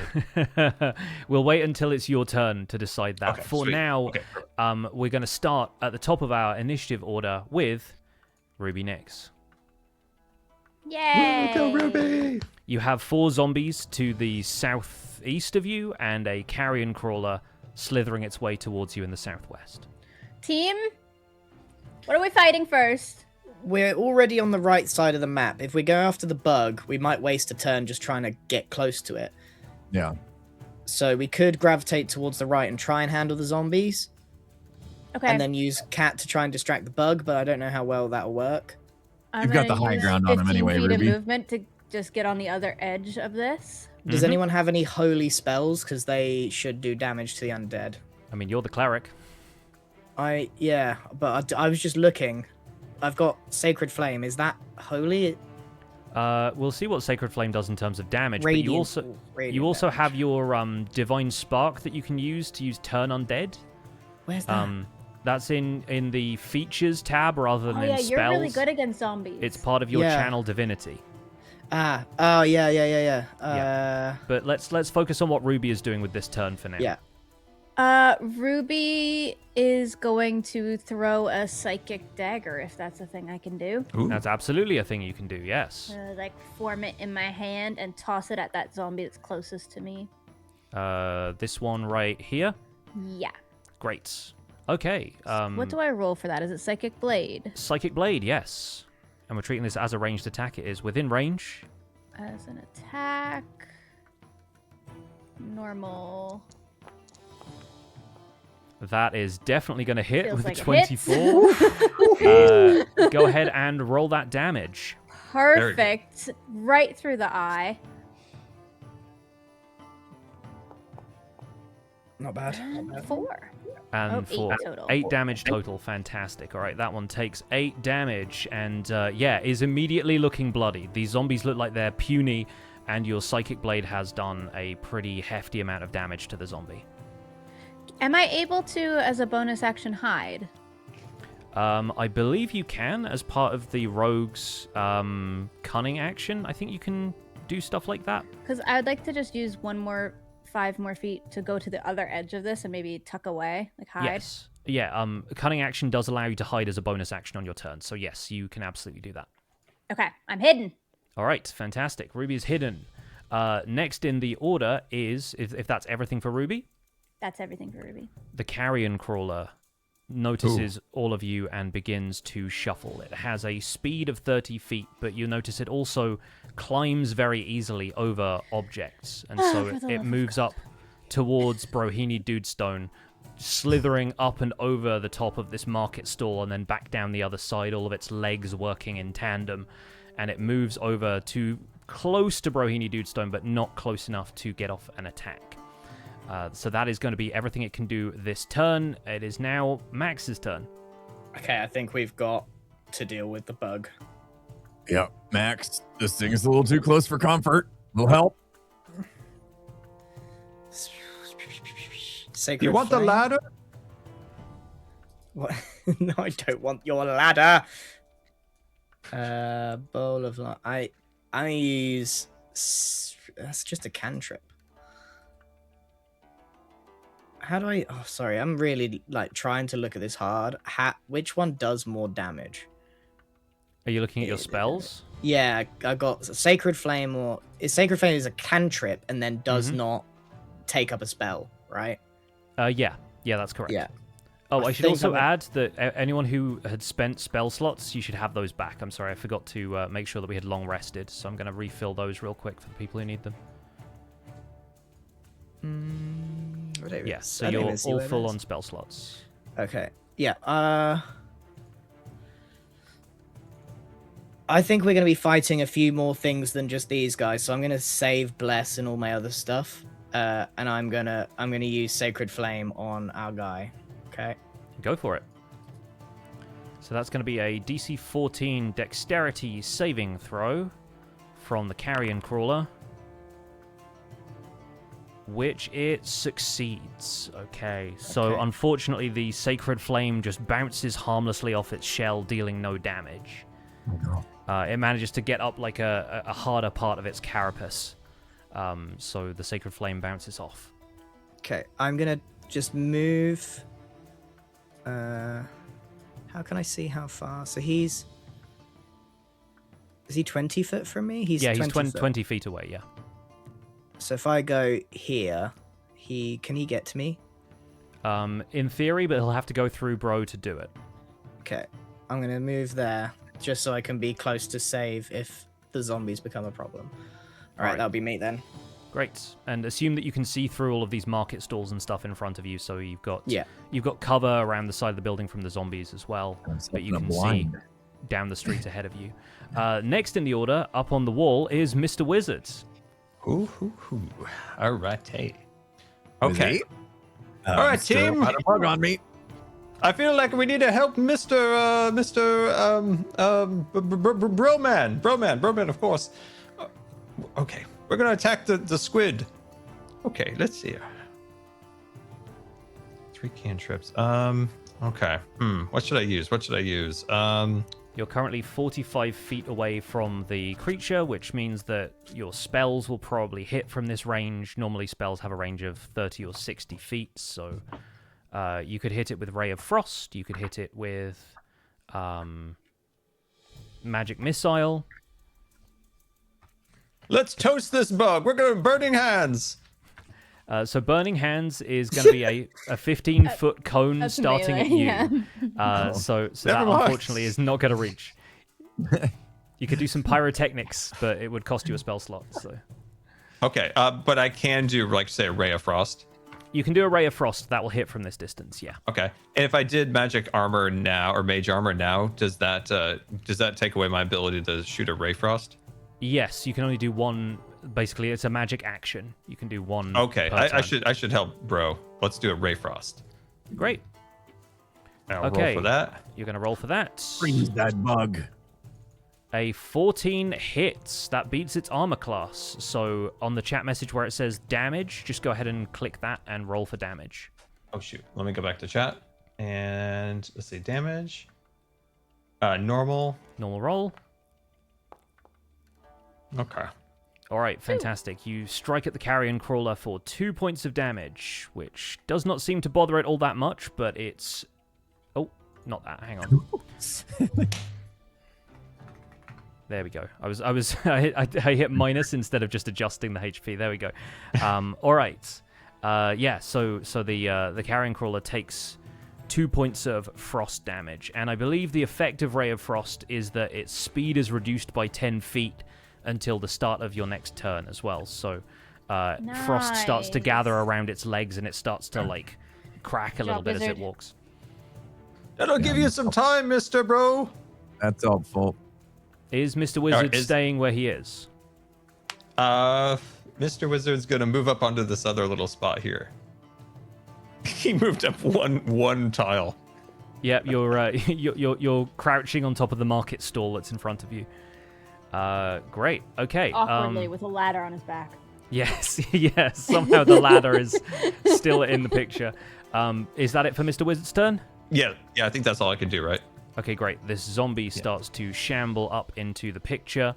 How much range to the zombie? Okay, the zombies have a speed of 20 feet, so they are not moving all that fast.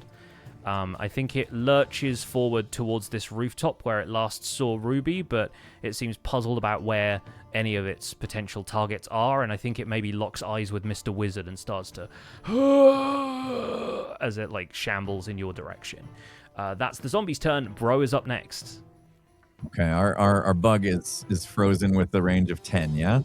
Yep. 20. And I'm 12.5 it, away. It has 10 feet less movement, so it has 20 feet of movement total. Yeah.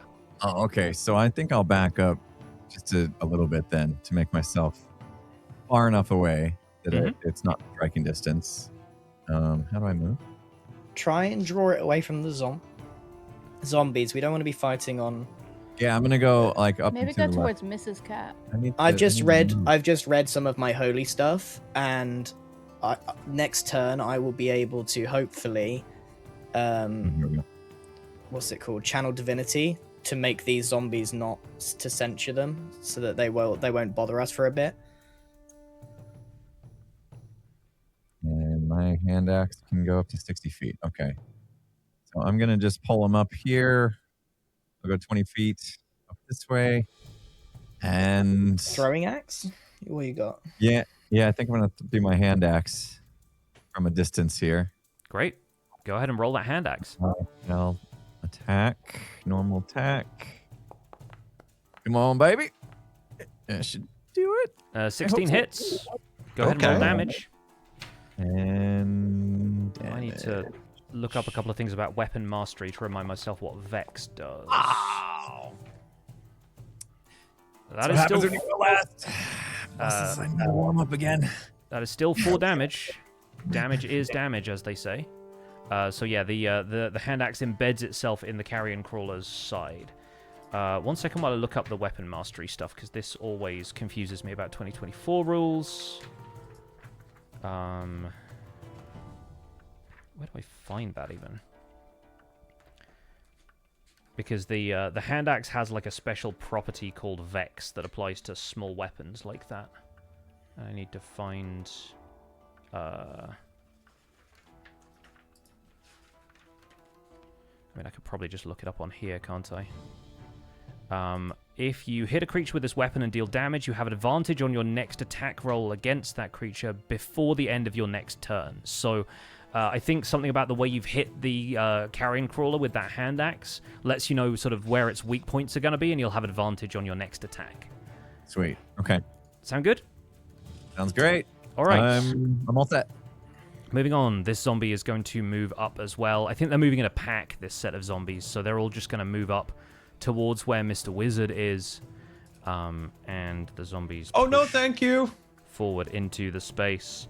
We're going to wrap back around to Ruby Nix. Okay. I am currently hidden, right? You haven't Yes. made me roll anything for that. I Nope, guess you nobody's are looking for me. absolutely hidden. You should focus the big bug, because I'm hoping to scare these zombies away. Yeah, If maybe I'm Ruby, you and I hiding, focus does that big mean I bug. can sneak attack? That seems like it means a sneak attack, yeah. I will sneak attack the big bug. All right. You going to aim for ranged attacks again with the psychic knife? I'm going to, summon another dagger and throw it. Good So stuff. click sneak attack. I click sneak attack first, right? Yeah, you can do that whenever. We just need to make sure we roll the damage for it once you decide whether or not you hit. Oh Because- wait, that was sneak attack damage. Yeah, you got to First- make sure you hit. Let's see if I hit. Oh, baby. A little out of You- order, but I She definitely don't hit. miss. You definitely hit. So go ahead and roll the psychic blade damage, and we'll take the sneak attack damage that you did before as well. Okay,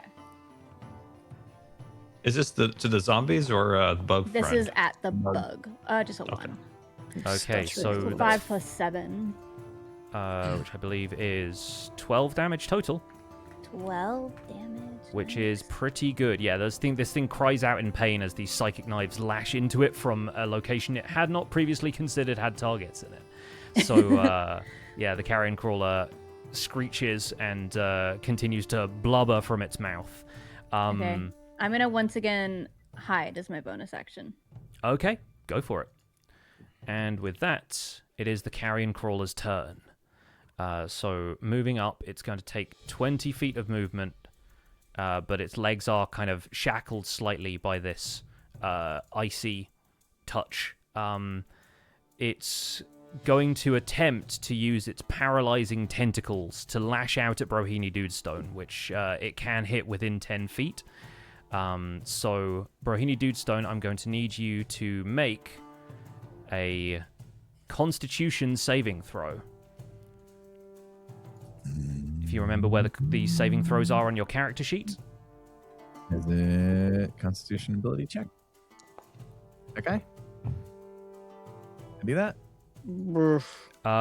That's not quite it. Got it. If you If you see the panel that says saving throws just underneath where all of your main stats are on the right-hand side, yeah, click on the con one, because you get a bonus to it, so we can't just do a flat roll with the stats.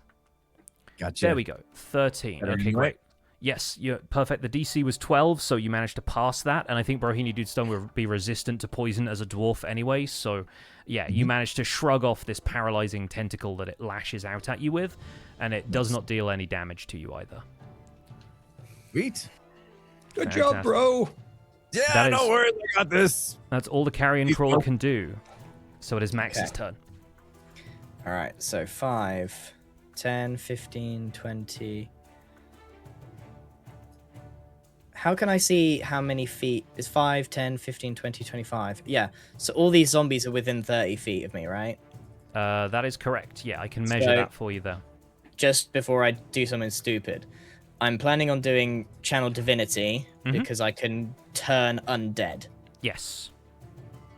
This is my action, right? This is a main action. This is a main action, correct. Yeah, and it says present your holy symbol and censure undead creatures.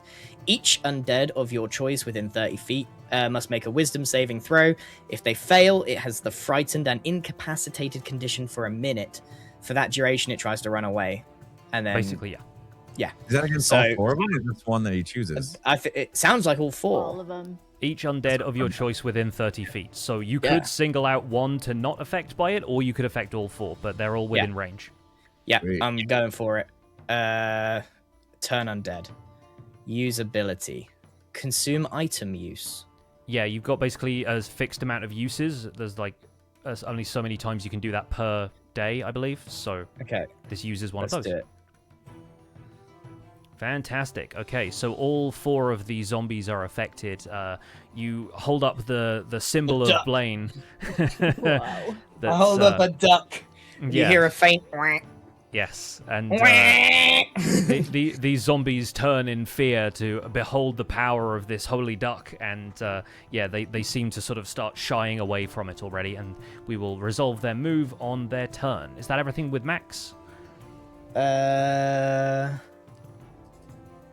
What else can I do? I don't think I don't know can if you have any else. bonus actions or anything like that. I don't think there's... You could invoke duplicity as a bonus action. That is one of the things you can do with your illusory double. But if you don't want to use that right now, that's also fine. I don't want to use that right now. Great. Because that is also another use of your channel divinity, so that might be worth saving. I would kind of want to keep that.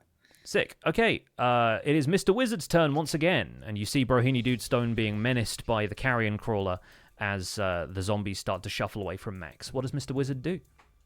We must help the bro. We must help the bro. But what to do to help the bro is the real question.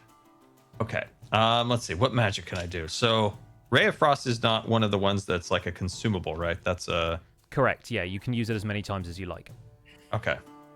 Did that do much damage? I feel like that didn't do a lot of damage, so... It didn't, but Stopped his movement.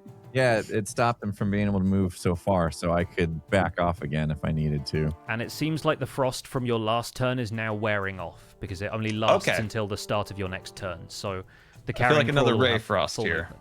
Cool, go for it. All right, normal, rolling. Ooh, A 13. making me nervous. For 19 total, that hits. Go ahead and roll that damage. Oh, I lost it again. Shoot, let me grab damage. Ray of Frost damage. Here we go. Give me something good. Give me something good. Yes. Let's go. Nice. Okay, this time maybe with the exposed underbelly of the carrion crawler, you managed to hit it, and it looks like that has probably tipped over the halfway point in terms of what it can handle in this action. It is definitely frozen up again and has taken a decent chunk of damage out of that. Bro, I have the ladder. Yeah, what shall we do? Climb on its back and grab its tentacles and go for a ride. I love this. All right. Does Mr. Wizard want to move from his spot, or is he good there? Oh, Mr. Wizard's quite well here. Okay, Oh, fantastic. you're safe. So the zombies are going to make their move. The zombies, cowed by Max's Holy Duck, are going to start to move away. So they are moving out of range there. Bro is technically up next while the rest of these zombies think about moving as well. What does Bro do? Okay. Currently, I'm in his attack range, correct? Yeah, he can lash out at you with his tentacles, and then he can move on his next turn too. Yeah. Alright, smack him, dude. I Smack might him. It just gives me get an up- advantage. I just get up in there. Yeah, smack him, dude. Get up in there. I'm gonna move even closer so that I Yeah, can. dude, if you, To the you're in, pavement. if you try and run, he's gonna hit you anyway because you're in range. Yeah. It's So all I'm in gonna now. get up in his face, and I don't know. I'm stuck on measurement mode. I don't know how to get out. If you click on the select tokens symbol in the top left, that'll do it for you. Okay. All right. I'm gonna just get up in there. How can I get? Is this close enough? That I? Yeah. No, this thing occupies basically 4 squares where you just occupy 1. So as long as you get close to the token, that's good. Okay. I'm not sure I'm ready to use my new What? axe. Come on, break it in. We gotta save it. This guy is almost dead anyway. Use it, but I don't wanna- press the button. Okay. All right. Yeah, you can still attack with it normally. We'll test it out. Where the heck is it? Put some Um, tape over the button so you don't I accidentally. forget. How do I assign it to my hotbar again? I want to take over. I had a wooden one in there. I want to replace. I Oh, forgot how okay, to- yeah, great. So if you right-click on the thing that's in your hotbar, you should just be able to delete the macro from there, Okay. or remove it, and then open your inventory, grab the gnomish great axe from your weapons in the second tab, and then just drag that straight onto the hotbar. Oh goodness. Okay, gnomish. Oh, nice. Okay, I got it. Okay, cool. Thank you. We're gonna do it. We're gonna try this gnomish great axe. Let's see what this thing can do. Normal. Oh, I got excited for a minute. That's a 14, and a 14 still hits. Okay, So go ahead Alright. and roll that damage. and then with advantage, don't I have a advantage from the last thing? Oh, you had Right. advantage to hit it, but you don't have advantage on damage. If you want to roll another attack Doesn't quickly, really just matter, does it? well, 'Cause it might if you roll a crit. If you roll a natural 20, that means you get to deal double damage. Okay, So so it's always worth rolling. Re-roll the advantage. Yeah, just give me one more attack roll. There you go. Okay, cool. That still hits anyway, but no crit, unfortunately. Okay. All right, that's okay. We'll see what we do for damage. 7, 11. Okay. Yeah. All right, Pretty okay. good. That's a big chunk. A pretty Yeah. big chunk, a palpable hit. Yeah, that takes it down to a pretty rough shape. You hack away at some of its like tentacles and feelers, and it's still kind of screeching and blubbering at you. All right. Anything else you want to And do on your turn? What type of things would I have as a bonus action now? Like, So can I bail out? Is that a As- thing? Can I get out of there? you have evasive footwork as your maneuver, as one of your combat superiority maneuvers. Now that you're a battle master, And that gets me. that gets you the disengage action. If you basically spend one of your dice, you get to spend one of your combat superiority But dice. if you stay there, you give me advantage. That's I Oh, think- true. that's also true. I think we want to save Yeah, stuff yeah. for later. This is Yeah, round this is one. the That warm up. eyeball thing is Yeah. definitely coming for us. Yeah, he didn't hit me last time. I'll withstand it this time. Okay. Well, Also- I'll stay here. So Ruby Also, can just finish realized this up. we didn't heal up Brohini Dudestone after the last fight, so he hasn't taken damage Oh. this encounter. So I just healed him back up. Thank Okay. you.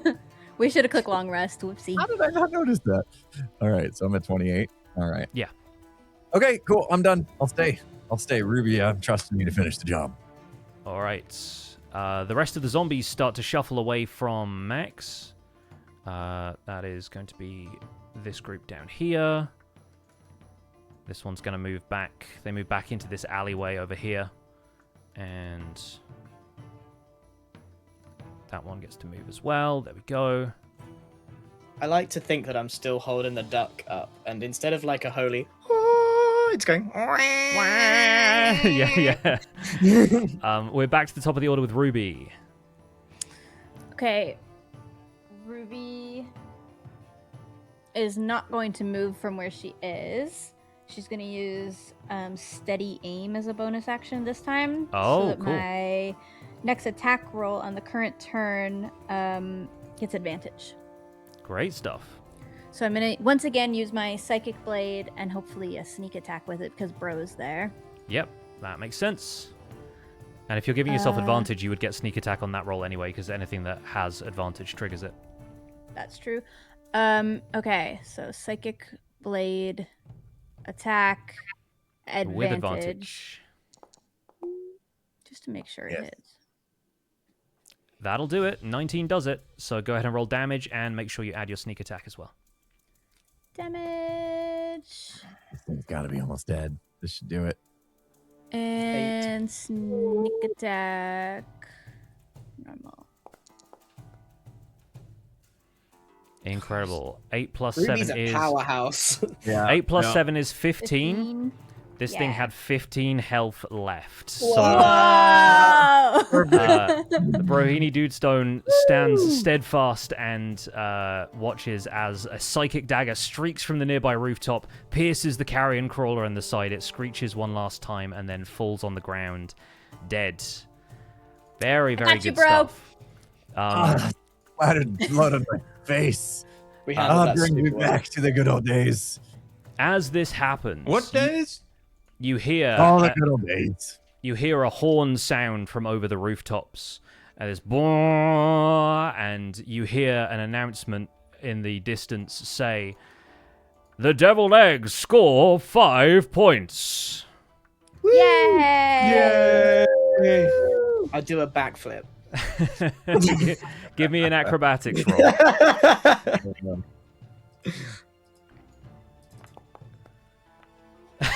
Oh my god! That halfling luck kicked in for the acrobatics. There we go. Wow. There we go. All I right. hate halfling luck. I want to change it. The next session pick, we're changing halfling. Okay. I hate it. I have a great point where we might be able to change halfling luck in future. So Okay. bear with it for now, and we will talk Okay. about that. But I want to update you guys on something else that's going to happen as part of this combat, because rushing out from a nearby street and into the view of the group of you, you actually spot some familiar faces. Sir Alwyn Faraday is fighting side by side with Redmond, the warden of the Five Ways Tavern. Redmond looks a lot stronger than when you last saw him, and he's wielding a great sword as he and Alwyn come down through here and basically hack their way through this group of zombies. They end up killing all 4 of them, and in the process of that... Taking our points. They're my points. one I mean, our second while I points. remove all of They're these. picking the pockets of those zombies. We're going to end the encounter there, and once again you hear that bah come out from over the rooftops, and you hear, "The Sellsword duo has earned 4 points." What? That's Excuse me. Magic That's- missiles. Up for you. that's really ground my gears. You see Alwyn and Redmond turn. Alwyn says, "Well, ahoy there! I trust you're having fun in the tournament." So you finally remembered how to fight, Alwyn.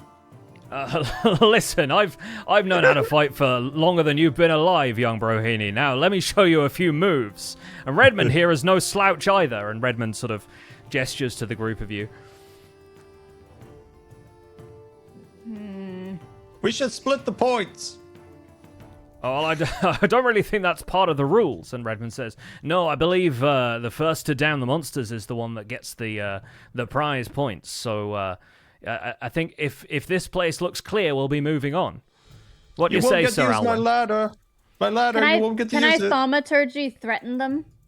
I mean, if you Wait, want wait, to. wait. Are you? Am I crazy? Did someone have like psychic connection stuff? Yeah, I have it. Do it. I need to communicate with you. I, forget what it's called. this feels like a little bit of meta over the table stuff, but Definitely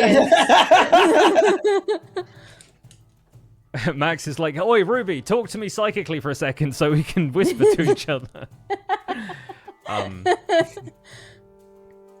Alright, psychic whispers connect all 4 of us. Right. Oh, I will say it's only you can only connect to 2 of the others because it's only as many creatures as your proficiency bonus currently allows. So What if we upgrade our landline? I only need Bro and Max. It doesn't Okay. matter if Wizard can hear. you loop in Bro and Max. I think Mrs. Cat leaps down from the rooftop and goes to rejoin Mr. Wizard, so he's not. Mr. Wizard's not have a clue what's going on. Right, so Ruby, just wiggle your ears if you can hear me. This is all We could just psychic. talk. We could just talk. Yeah, I'm looking at your ears. They're amazing. Okay. I think we should follow these fellas and do the same thing they just did to us. Third party. Tit for Steal the tat. points. Okay, I like it. let's follow them. Redmond and Alwyn sort of like wave at you as they make their way towards the south side of the square. Good luck, Where guys. are we going for lunch? Good luck, I can't guys. hear you. Same to you. May the best party win, eh? Ha ha! And then We will. they exit through the gateway on the south side of the square. Can we try and be sneaky? Yeah, Are we we out should of go. combat now? Yes, you guys are officially out of combat. We're going to keep the combat music rolling just because it's Okay, for the atmosphere. right. Let's everyone, maybe everyone huddle. use some stealth. We should tell Mr. Wizard. Mr. Wizard, come here. Oh, quick. yep. Did you pick a place for lunch? No, we still have fights. We ate Right. before we came. Okay. The plan is we follow those two fellas, and we let them deal some damage, and we swoop in and take the points. And kill him. No, well, no, Not the guys. no. That's against the rules. The monsters. It's actually not. Yes. It just doesn't get us any points. I was listening. It just said killing other contestants will gain you no points. I like Sir Alwyn. I don't want to kill him. He taught me a few Okay, things. I'll kill him. Or I could try and charm them if all things go bad. True. Okay. If they get cross with I us, do you do need to- that. But I think do that. we should, guys, we should do this very stealthily.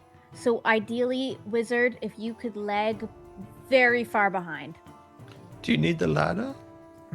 I forgot he's No. carrying Ladder a over giant there, ladder this whole climbing time. He's the least sneaky person. Exactly. I know. We'll sneak behind him. You can climb the ladder, get on the roof from afar, and tell us what's going on. I already Okay. have the. Do you know what's really bad? I already have Charm Person as a spell, and I bought a scroll for Charm Person. So Double charm, just in case. Love Great. that for you. yeah, that's fantastic. Okay, I like this plan. Okay, we can't waste any time. We gotta go. Easy points. Yeah, they could be in the middle of something right now. All I right, went Pix, this we're way. following. Everyone is heading south. Yep. How do we? Is there any way to be stealthy here? Like, do we just say we're being stealthy? Yeah, you can absolutely roll me stealth checks. Let's All be of us? stealthy. Everyone open up your character sheet and roll stealth checks. I'll sort of take a group average from this, so it's not like one person is necessarily going to mess things up. I don't have a super. I haven't got super stealth. I rolled an 11, but it's not showing Uh-oh. for some reason. 14. 6. No, wait. 14. Wait, Oh wait, The only- I didn't actually press it. My bad. Yeah, the only one I can see in the chat is your Sorry. your I acrobatics. saw the yellow dice and I didn't realize that was me. So I actually got 16. Okay, That's well, hard being stealthy when I got all this weight on me. I think, yeah, it makes sense that Bro and Mr. Wizard are having a hard time being stealthy, while the other two are definitely a lot better at it. And so, yeah, you sort of make your way through the streets. You see a little bit of action off in the nearby alleyways, but it looks like a couple of groups are already dealing the last damage to the monsters that they're currently taking on. And in the process of sneaking over there, you make your way to, if I can just swap scenes once again, a little bit further down through town. I think while you're trying your best to be sneaky, you lose sight of Redmond and Alwyn in one of the alleyways. It seems like you took a left when they took a right or something like that, and while you were trying to like hush Mr. Wizard and Bro a little bit to try and keep the noise down, it turns out that you lost track of your quarry and they were gone. You make your way down to a really large building in what seems to be the civic hub area, and you recognize there's a tall tower and a massive like open topped building with a huge clock tower attached to it. You recognize this from your sort of brief overview you got of the city coming in as the airship dock. And at the same time you arrive here, the horn sounds out over the city once again and updates you on the scoreboard for the rest of the groups who are participating in the tournament. And for that, I'm going to have to make a few more rolls, so bear with me. An ad is going to play. Can we do it while you're rolling? Yes, let's do an ad while I do maths. Alrighty. Did that work? No, I don't think my add button works. Oh yeah, it did. It just takes ages.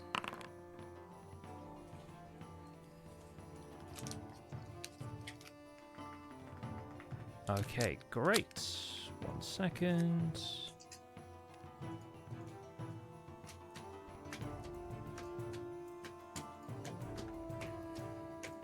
I love the fact that Mr. Wizard has just an enormous ladder on his back and is...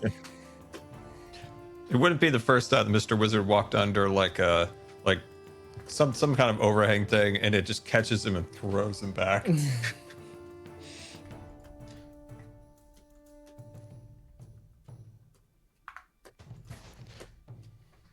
If we are to walk up the staircase, I could do the ladder over here in the corner, everyone.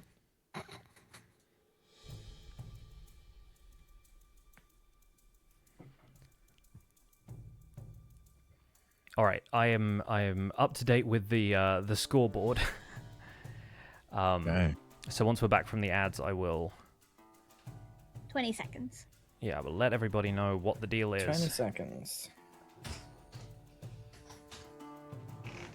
This is such a pretty map. Yeah, I made these a little bit ago, so it's actually really fun reacquainting myself with these. Oh, you were ready for us. Been prepared for 2 months. I haven't had the entire session prepared for 2 months, but I was doing the maps nice and early just in case we could squeeze another one in April. But yeah, really happy we're finally getting use out of these because I like this this tournament style that we've got going on. So as this extra sort of horn rings out, you look up towards this beholder that's projecting all of the different feeds of the different teams into the sky, and you hear a loud voice say, "Updating everybody on the scores. Currently in the lead, the Deep Shadow with 9 points. Next up in second position, Fortune's Folly with 8 points. In third place, Life's Little Ironbeards with 7 points. Deviled Eggs and the Desert Wind are tied with 5 points. The Sellsword Duo have 4. Oops All Bards have 3, and the Rogues Gallery have 2. We're not doing catching bad. up to do. We're not doing Guys, bad, but we need to kill something big. We're doing I terrible. We need to... I think we need to sprint through this now, pick up some pace, start just smashing heads, you know? Yeah. Hit your shots, guys. Okay.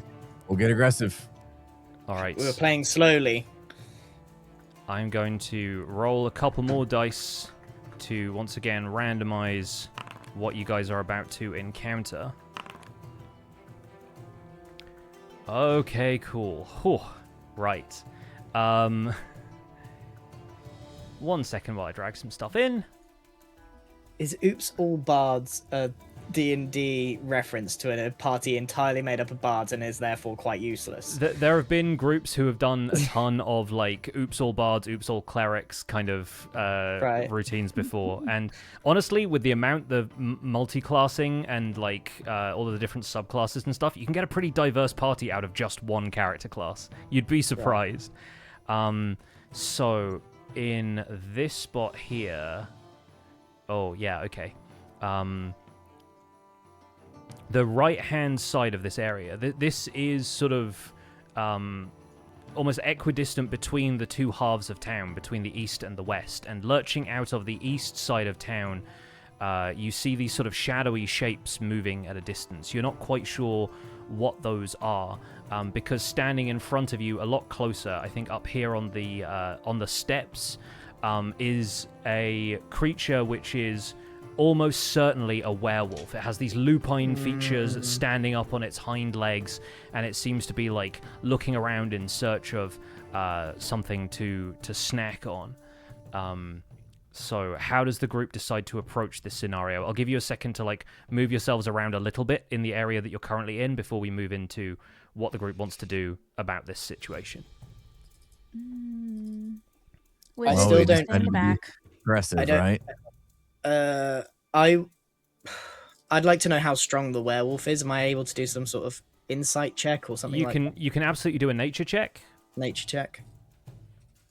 Because I basically want to be informed on whether I should be casting blessing and stuff. Like, get in. Yeah, werewolves are probably a pretty decent challenge for you guys. They are pretty strong. They have a very deadly bite, and there's the potential for that to have other consequences. They also tend to run in packs with other animals, but this one seems to be solo right now. So, yeah, it doesn't seem to be as big of a threat in that sense, but it's pretty deadly if it hits you. Yeah. Okay. I think this might be. Oh god.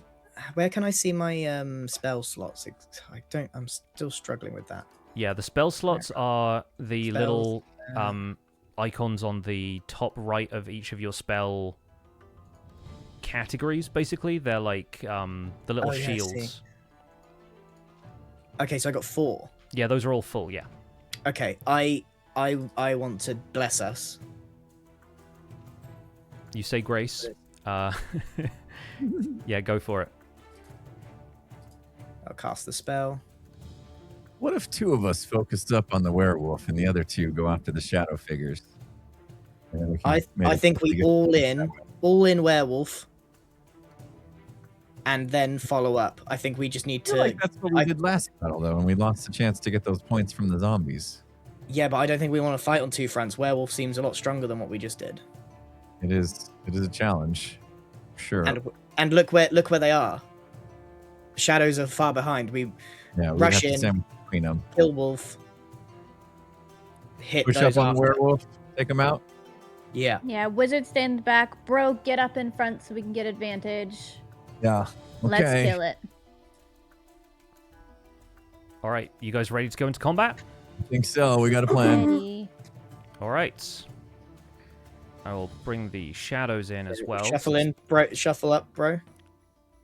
Yeah, I'll let you guys move once, and then we'll get into the actual I'll encounter, go and it'll over be by this turn-based. edge. No, Wizard? no, Not too far. That's enough yet. You've but I got don't know a what giant we can do. ladder. Remember? 25. Mr. Wizard puts his ladder down and goes up on here. Okay, cool. Sounds good. All right. We're going to begin this encounter. I will need... Oh, hang on one second. I will need Initiative? everybody to roll initiative for me in just one moment. Okay, cool. Everyone roll initiative, please. Oh, Did mine so go? bad. I rolled a 1, but it's a 7. My screen is absolutely filling up with dice because I'm rolling all of these other ones as well. Jeez. Okay, cool. And... Werewolf's going first, bro. You're gonna take a hit, I think. I'm still. I don't know what its range is, but I'm still 25 Yeah, feet away. you're getting hit, dude. It's probably gonna move It's up. on okay. me. We'll follow up. I'll follow up with some psychic blades like last We time. kind of want it to. All right. The werewolf sees the group of you, howls, and is going to run down the steps towards Brohini Dudestone. So we'll focus on this side of the combat first. It is going to take 2 attacks. It is going to scratch at you twice. So we'll do one of those first. That is an 11, which I don't think beats your armor class. 16 does not. Okay, great. And it's going to scratch at you one more time. And this werewolf is rolling really badly. So I think running down the stairs disorients it slightly. It slashes at you, and you manage to sidestep out of the way of both attacks. Which is good news, because now it's Mr. Wizard's turn. You have the high ground. Ah, the high ground. Anybody else want to use my ladder to get up to the high ground? Mr. Wizard will attack it once again with a Ray of Frost to slow its roll or its progression. Wait, I did Did I roll that right? Yeah, the D4 is coming up because you have Bless from Bless, Max's spell, right. so Yeah. that's perfect. Nice. I will pop out Well, that the definitely counter hit. tracker over here, and 26 definitely hits this werewolf. Please roll damage. No All way. right, You damage gave it coming more up. than 26. Damage left 2 or just 1? Oh. Whoa! Incredible. Okay, 6 is good. 6 damage, and once again, you notice the frost form up against along the werewolf's limbs. Let's see. Yeah, Time to chill out a little bit, Mr. Werewolf. it howls, but yeah, that is going to affect it perfectly normally. Great. Do you want to move anywhere, or do you want Mrs. Cat to do anything? Mrs. Cat's enjoying being up the tree. She's also licking her paws right now. She's found a high place. She's chilling. Yes. Lovely. All right. Moving over to Max Blunder.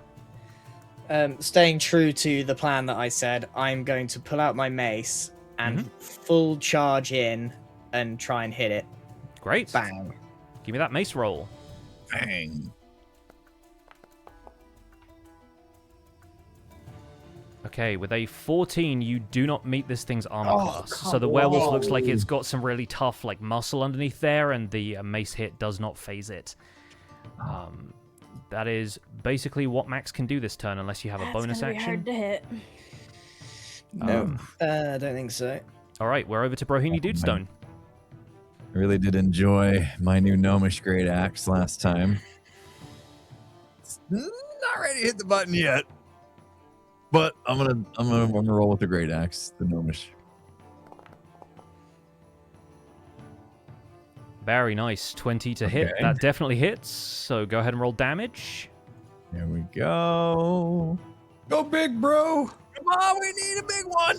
No, Oh I dear. didn't, Oh Oh, dear. man. Oh dear. I didn't mean to say one. It's a big one.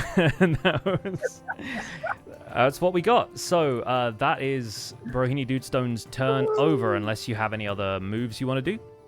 No, I'm here. All right, next up, the shadows are actually going to slink into the lee of the building over here, and they are going to disappear from sight temporarily as they blend with the... Even at the basically the peak of the day, there are still some overhangs that manage to give them some cover. So we are over to Ruby. We need light over there, wizard, on your next turn. Ruby will... I'm not going to move, so I'm going to steady aim so that I can get a really good shot. With advantage. I'm going to once again use a ranged psychic blade out of thin air. And I should be able to get a sneak attack because everybody is up in that guy's business. Yep, seems like it's pretty distracted. No pressure, Ruby, but we're counting on you. Woo-hoo. Whoa. Rolling all the dice in the world. 29 is going to hit. Go ahead and roll damage. Are you sure? It somehow I was hits. hoping for a crit, but you know, it's fine. Roll that. How high do you need to How roll much for a crit? 20. Crit is always a 20. A natural Okay, so 20. 7 Yes. plus 11. Yes, so that's going to be 18 damage to the werewolf. Pretty decent hit. gracious. Yeah, the werewolf is not looking happy. It sort of howls in pain as the I psychic want to knives- whisper at Max and Bro with my psychic thing that's still going and just be like, I My got ears are wiggling. you. In your head, you just hear me like gloating about that shot, basically. All right, the remaining 2 shadows disappear under the eaves of the building. And with that, we are back around in the order to the werewolf, who's going to take 2 attacks, one at Max. So I'll roll that real quick. It's going to scratch at you. Does a 15. 12 beat your armor class? 15. 15, okay, no. And then it's going to attempt to bite Brohini Dudestone. It's sort Uh-oh, of here we getting- go. Oh, He's no. gonna be a werewolf. It's going to be even angrier. Okay, a 19. That, I believe, hits. Oh no, he's gonna be a werewolf. Okay. Bro. So, Bro wolf. just rolling damage for that real quick. Okay, Brohini Dudestone is going to take 13 points of damage. Oh, yikes. I've been able to apply that myself, so don't worry about adjusting your HP. I will also need you to make a Constitution saving throw. You remember where the saving throws are? Oh, dear. Yep. Give me a saving throw for Constitution. Save me. Oh, the bless. Oh, thank goodness for the bless. Okay, so the DC for that was 12. You managed to hit a 13, so you passed the saving throw. Strategic blessing. Incredible. Okay, yeah. No, something about this. You sense that this bite is going to be dangerous, and then you definitely resist whatever effect it was going to have on you. But it's dealt some pretty hefty damage. That is all the werewolf can do this turn, as it's sort of raging and attacking you. So, Mr. Wizard, you're up. Mr. Wizard wants to hear take this down. Ruby said What's up? about the light, Scar. Oh, yes, a light. How far is your light a spell or a cantrip? Well, I usually light Max up, but Max is occupied. I'm busy. Can I Oh, light? yeah, that's true. Maybe let's focus Can that I for light now. Mrs. But when Cat? it's time, you can light. Yeah, but they're Max's moving. cloak. They're going to move in the shadows, and we're not going to see them. Also, the Yeah, but he reason... can only light an object. Yeah, the reason that you normally light up Max is because you have to touch the thing that you are casting light on, and it just becomes a light source, basically. So, yeah. Okay. All right. I'm going to attack it. I really want to burn this thing. I'm too far away to burn it, right? You can move up towards it. You can move. Yeah. And you need to cast the spell in a 15-foot cone from where you are, so it will Is that going to hit us? It will ask him to place it on the map, and I can always move it to make sure it doesn't hit you, because there's ways you can place the shape like templates that mean that it only hits the creatures. Okay, can I cast it now? Yeah, go for it. Oh, there's the cone. Okay. Did I cast it correct? I've never done this one before. Yeah, let me move that into, because it has to emit basically from you, but... I see. Oh, hang on. Yeah, I can probably grab that, and can I rotate that around? Yeah. Oh, and that's the blast radius coming out. Yeah, from so my like, wand, like I that suppose. basically is going to hit just the werewolf, and so Max and Brohini see this gout of flame emit from Mr. Wizard's hands, washing over the stairs and incinerating the werewolf, who's going to make a dexterity saving throw to try and avoid some of this damage here.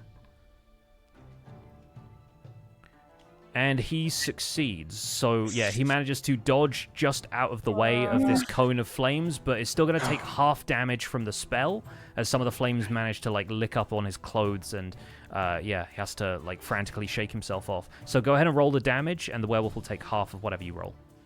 Okay. Oh, yeah, damage. There's a... Yeah, that's pretty brutal if you use a spell slot and you don't hit. Yeah. That's going to be half damage, so it will take 4 damage, because you always round down if it's like a number that would be a half point. But yeah, so only 4 damage with that. Oof. Yeah, the werewolf takes 4 Yeah, we damage need to be from burning conservative hands. with the spells. All right, and that spell slot goes away, and the template goes away. Okay, fantastic. Is that everything you want Mr. Wizard to do on your turn? Is there anything else I could do to give this werewolf a bad day? Don't think so. Probably Move not. back as much as possible. You could send the cat to check on those shadows.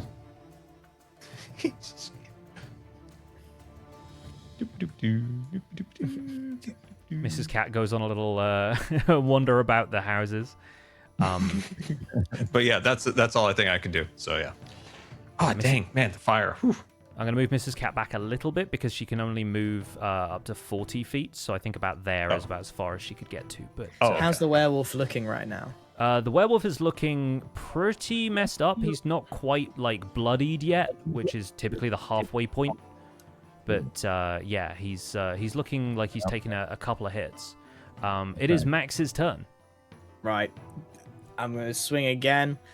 We're really going to wind it up this time. Going for it. Kaplow. Oh, for God's sake. Oh dear, he threw his back out again. And, It slipped out of his hands. 10 is not going to do it, unfortunately. I should have healed He's you. got gloves. He's got sweaty palms. I'm just wasting. Bro, do you have an egg for him? In this trying time. I have a salty peanut protein bar if you need it. What does Bro have for this werewolf? Because it is your turn. Oh, I suppose I have another swing of my gnomish great axe to the face. Just remember, you only Hopefully. have you have how much health? 15 health. I do at the moment. Yes, I have Yeah. planned. I have careful. planned. I will. Here we go. Uh-oh. Okay. It's fine. Yeah, I mean, you've got a Okay. lot of bonuses to that. And 19 Thank is you going for to all the hit. bonuses. Okay, excellent. And we shall damage him by big 20. 9 is pretty good. Oh, it's a 12 die. Okay. Yes. Yeah, rolling a 20 on a d12 is going to be difficult, Yeah. but yes. The werewolf takes 9 damage, and with that, he is bloodied. He's looking a little bit the worse for wear now. Finally. Since I am fairly low, 15 health points left, I think now is a good time to use one of my 2 second wins. Cool, I like it. I need to roll to see how much I can recover here. Mm-hmm. So we Good shall roll. idea. You get 1d10 plus your fighter level, which gets you 5 points of healing. Okay. Could have been better. That was better than nothing. Could have been better. It could have been better, honestly. You want me to do that? Fixer. Yeah, it's it should have just applied to you. Didn't. Oh, okay, 15. cool. I can can edit apply. it. You can edit it. That's fine. That works. Okay, I got it. There we go. Cool. 20. Okay, that's a little better. Shouldn't get one-shotted, hopefully. Fantastic. Okay, that's me done. In the distance, the shadows seem to shift, but you do not know what they are up to. So we're going to just move the encounter ahead to Ruby. Ruby's going to do the exact same as last time and steady her feet into the earth and summon a psychic blade. Shooting I it want with to duck advantage. down, Max. It's going over your Using shoulder. her steady aim.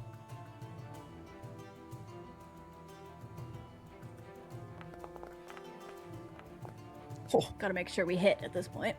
I don't think you can miss with the amount of die Yeah, you're rolling. that's a pretty ridiculous 29 a couple of turns in a row. Go ahead and roll damage. Lovely. We'll damage and we'll sneak attack.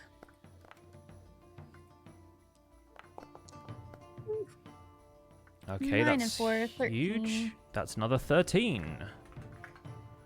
All right, yeah, this werewolf is looking pretty messed up at this point. But up on the roof, I think, Mr. Wizard, you sort of feel this more than see it, as Mrs. Cat feels the shadows come up around her, and she is going to be attacked by one of them with a draining swipe, Oh dear. which is going to deal... What? 1 second. Yeah, it does meet her armor class, and unfortunately the draining swipe is going to deal enough damage that Mrs. Cat disappears from this realm temporarily. No, Mrs. Cat. Mr. Wizard's angry now. Yeah. Mr. Wizard has He's gonna every start right to be throwing angry. ladders. We'll have to do another chat soon. Yeah, there we go. Mrs. Cat unfortunately takes 5 damage and disappears in a puff of celestial energy. Oh no. Maybe instead of a spyglass, we'll get her an armor set. You could just resummon her. And that is going to be the shadow's turn. But there is one shadow that has taken form up on the rooftop. In the meantime, the werewolf is going to, get very angry at Brohini Dude Stone. What did I do? It's You going hit to scratch with another absolutely terrible roll. This werewolf is out of its element. Oh my goodness. Is going to scratch, and then it's going to attempt to bite Max. I'm gonna be a werewolf now. And that is another miss. This werewolf has rolled absolutely terribly this entire encounter. Useless werewolf. Yeah, it really is not doing well. But that's entirely fine, because that's stuff going in the party's favor. And speaking of stuff going in the party's favor, you hear this boom noise emit from above the rooftops again. But this time it is taken over by this growl, sort of screech, like this roar that comes out, sort of shaking the tiles on the nearby roofs. And the announcement from the giant beholder illusion in the center of town says, "The dragon has now been loosed upon the city. Any who try to take on this encounter will earn extra bonus points. But be careful, it's a long way to fall." And from over if you have a ladder. From over the rooftops, you hear the sound of beating wings as this... you can't tell how large the dragon is at this distance, but very clearly the shape of a red dragon emerges out over the rooftops, and you see a belt of flame kind of issuing from its mouth. It is Mr. Wizard's turn in this particular encounter. What do you want to do? First, Mr. Wizard really wants Ruby to climb up the ladder. It's not Ruby's turn. Mr. Wizard pats the ladder and... He does, he pats the ladder. Okay, I should save some of this other stuff just in case. Let's just do another Ray of Frost. So Okay, great. I will cast that. Ooh, that is not going to hit, unfortunately. Did not manage to hit the werewolf. I think maybe the werewolf was sort of writhing a little bit, trying to snap and scratch at Max and Bro, and I think maybe your Ray of Frost just goes wide. Of course. I would have precisely hit it if it wasn't for him looking drunk. So that's all I can do, right? So I'll move out of my turn now. You can still move if you want to, but yeah, you've I'll stay where I'm at. Yeah, run out of actions with that. with a slight pat of the ladder at Ruby. Yes. Max, you're up next. This werewolf in front of you is looking like it's a couple of hits away from dead. What do you want to do? I Finish him. hit with my mace again, and That's going to do it. 18 will hit. So, Come on, big damage, big damage. Let's do I go, use my kill line? I'd maybe save the kill line for the moment. Okay. Where's damage? Oh, it's in chat, isn't it? Yes. He hasn't hit in so long, he doesn't know where Yeah. Where is the damage? No, where is it? Really up above. In Oh, the there it message is. It's that above. says Sorry, it's attack above. I see it. damage, yeah. Damage. Normal. What? Is that all I can do? Well, that's still 6 damage, so yeah, that takes off a decent chunk Bonk. of what it's got left, and it's now over to Brohini Dudestone. All right, we gotta be able to finish this thing right here. Come now, on, right? bro, finish it. I mean, I'm really falling in love with this Gnomish Great Axe, so I might as well stick with it. Yeah, baby. That's going to be a hit. Yeah. Roll Let's that get it beautiful good. bean footage. Let's finish it. Finish the job. Yep. 13, Alright. baby. And with a 13, Brohini Dudestone brings down the Gnomish Great Axe and splits the werewolf's jaw in half. Dang it, dude! I had such a good line. Go ahead.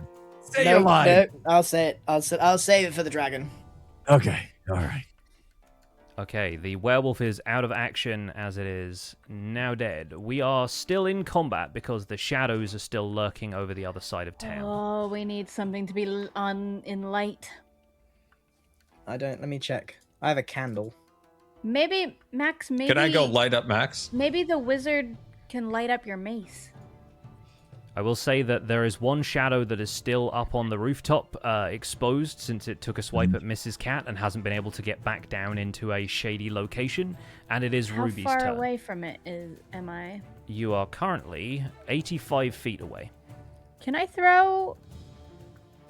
It says 60/120 feet. How far can I throw? So 120, you will take disadvantage if you want to throw it that far, basically. But I can walk... How far can I walk? 30. You can go 30, and that will And then probably you'll be in get normal you within the range of 60. 60 is like Could you- here. What about this way? Up here?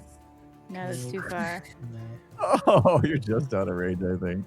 But I can go Maybe- here and be like in the tree. Yeah, moving diagonally is really good in grid-based stuff. Okay. So yeah, I'm you're gonna able to go just here. peek between Nice. the branches, and you can see that shadow on the rooftop. And I'm gonna try to summon a psychic blade and weave it through the branches if I can. By the way, when the werewolf dies, the blah noise comes out again, and you hear the deviled eggs have earned 8 points. Nice. Ooh, 8 points. That was It's a lot a of what? points. Is that 13 or 12? Okay, I'm gonna try to hit with my psychic blade. Is this with disadvantage? Oh no, because I'm in 60 now. Yeah, you're within 60 feet, so you don't have disadvantage. 20 definitely hits, so go ahead and roll damage. We don't know how buff these things are, Oh right? my god. 5 damage. All right, one moment. Will I try and get this? Can I shadows? bonus action a second blade? Let me see real quick.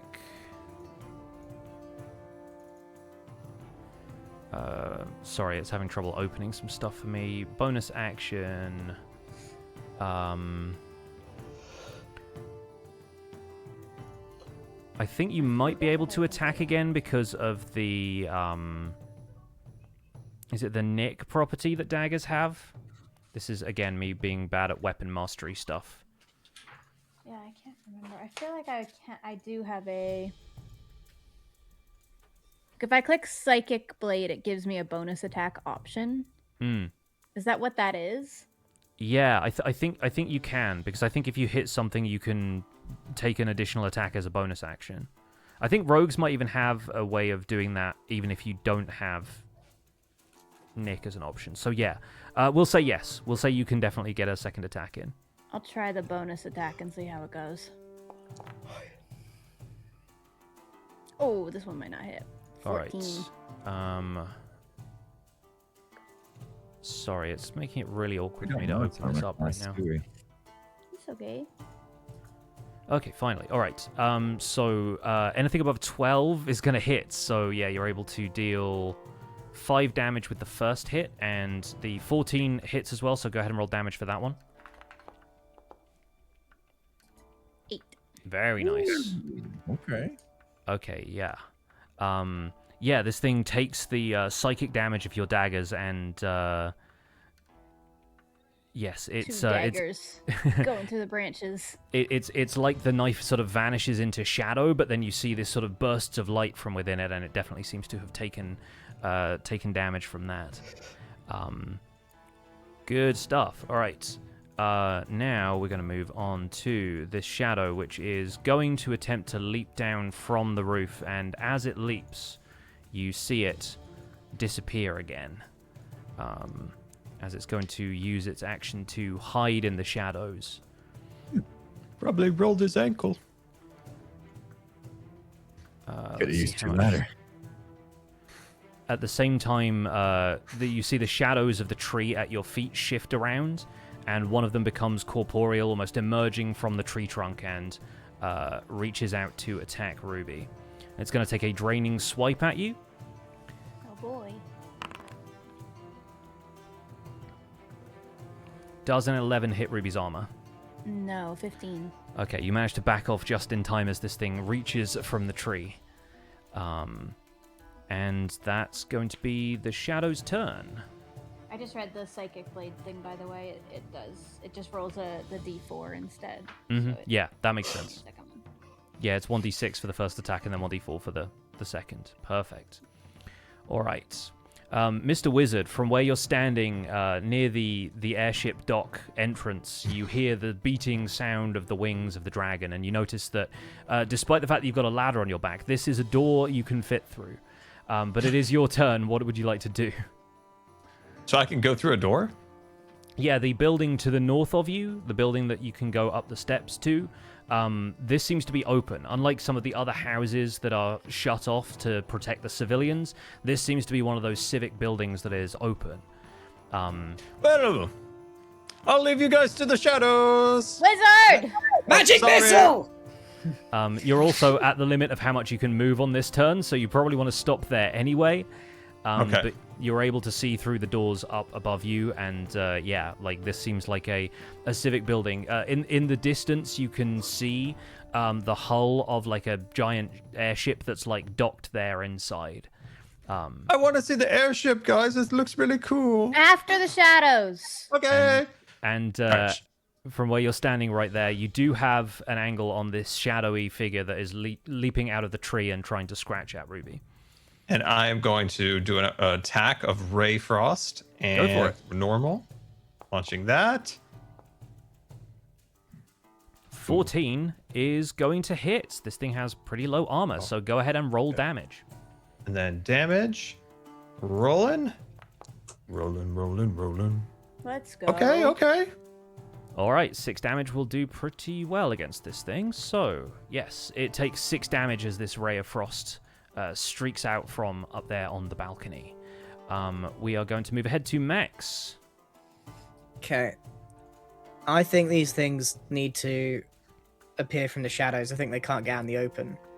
So I'm going to back up here. Cantrip Sacred Flame, I guess? Okay, go for it. Okay, that's going to be a dexterity saving throw, assuming you're attacking the one that's appeared next to Yeah. Ruby. I can't see the others. Can't see any of the others. Yeah, that's fair. That manages to succeed. So unfortunately, I think it illuminates the area underneath the tree. So this thing is going to be at disadvantage when it next tries to act. But yeah, unfortunately, it succeeds on the dexterity save, sort of merging with the tree trunk again. These things seem to be incorporeal. They seem like pretty... They don't seem difficult to hit once you can like lock them down, but they have no trouble like merging with objects and stuff. Next up, Brohini Dudestone, you are nearby, and you can see this shadow thing shrinking away from Ruby. Yeah, I think I'll stay at my current distance, which is close enough that I can get a javelin throw in. Cool, I like that. So I'll throw a javelin at it this time. I still Pin this have- thing to the tree. Yeah, let's hope for it. Let's see. Hey, that should do it. That definitely does it. Go ahead and roll damage for your javelin. Get it. I've had Use the bad one with the luck. pointy end. Damage rolls today. Come on. Okay, the shadow takes 4 damage, and yeah, a bit of it, even though it's incorporeal, seems to be damaged by that, and it kind of like pins its hand to the tree temporarily. So the shadow is not going to be able to get away and hide as the shadow's turns recommence. I think instead it's going to attempt to take another draining swipe at Ruby, since she's the only one At within range. With And it's going to have disadvantage. disadvantage on all D20 tests at this point. So it gets an 11, which again is not going to hit. Nice. I think the disadvantage will go away after this turn, though, because it was just the radiance of Max's attempted But we need light. spell. Yeah, it seems like the radiance that Max gives off with these spells is closer to sunlight than anything else that you've been able to encounter. And you've fought this thing for a little bit now. It seems like sunlight is weakening it. So that's going to be the shadow's turn. The other shadows move in the distance, but they are not going to get far enough to deal any damage to anybody. But they are going to gather around the base of this tree, shoring up. And that is where we're going to move back to Ruby. The other shadows are still hidden from us? Yeah, they're sort of moving in the shadowy shapes cast by the roots of the tree. Okay. I want to use Chill Touch. Oh, cool. I don't I think want you've to used this reach yet. out What's and that? touch the shadow.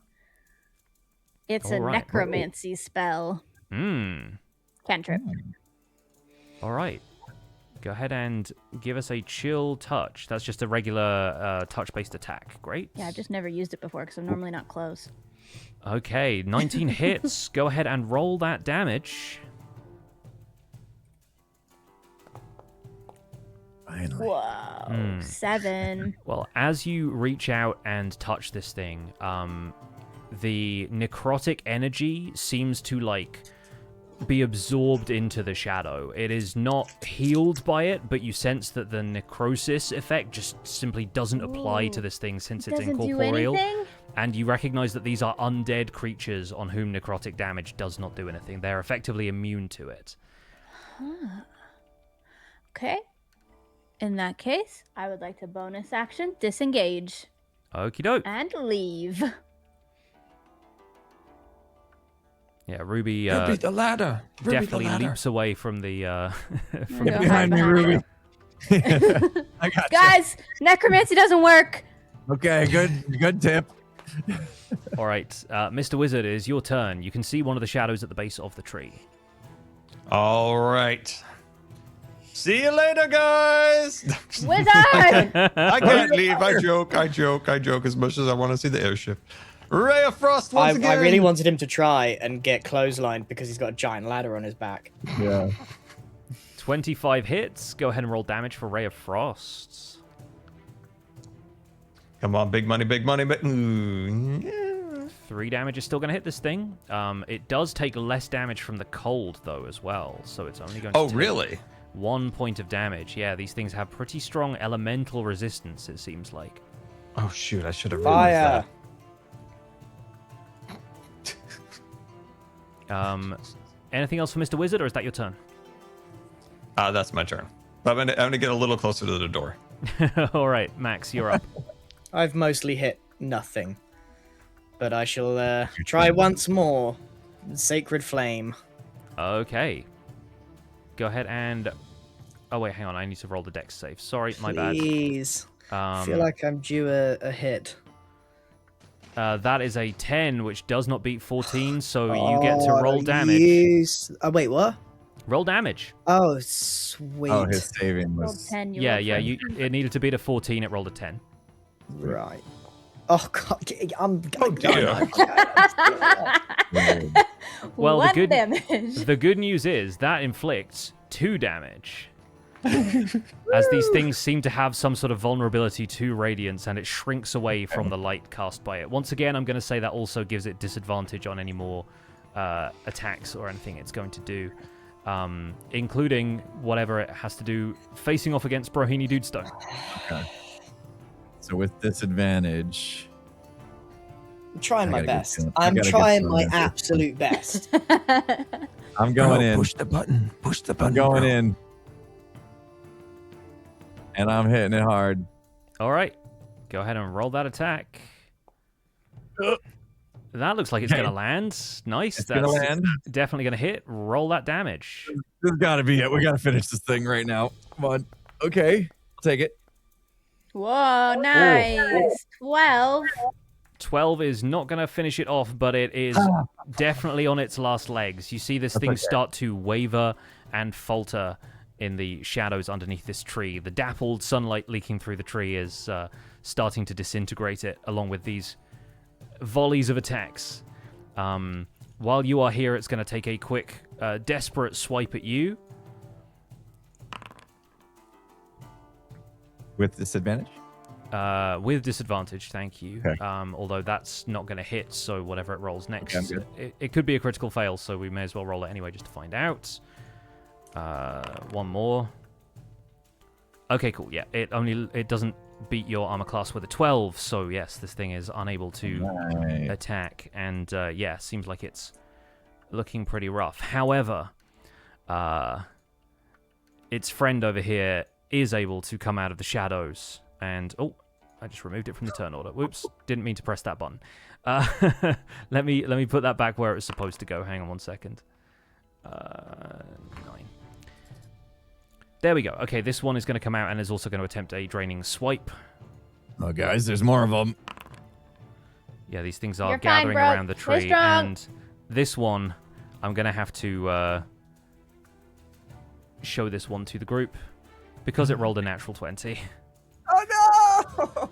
And I want to be honest about these things. So this one is going to deal double damage on its draining swipe attack and hit you for no. 7 damage. 7. Okay, 7's not that bad. 7's not that bad. Not too bad. Could have been worse. Yeah, that roll is pretty Wait. clown shoes as well, to be quite honest. So you get me to hit take with it off? this necrotic damage. Yeah, your... According to this, your strength score temporarily decreases by 1d4. So I'm Oh. going to do a d4 roll here. That's just 1 point.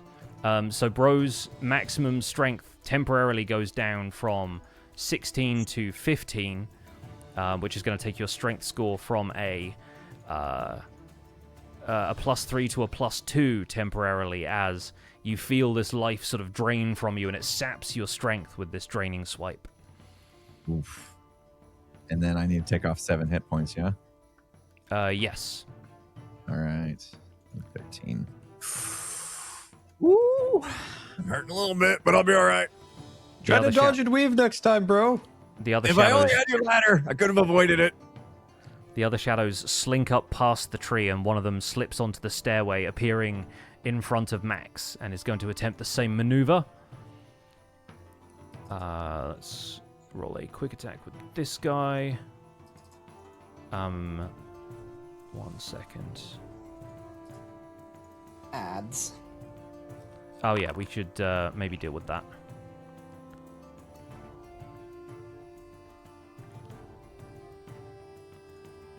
Just 30 seconds. As they are supporting the stream by Yeah. watching adverts. And once people are back from ads, we're also going to give a Ruby a turn. And We appreciate you. does a 16 beat Minor your armor? going, but Yes. I have 15. Okie doke. Ooh.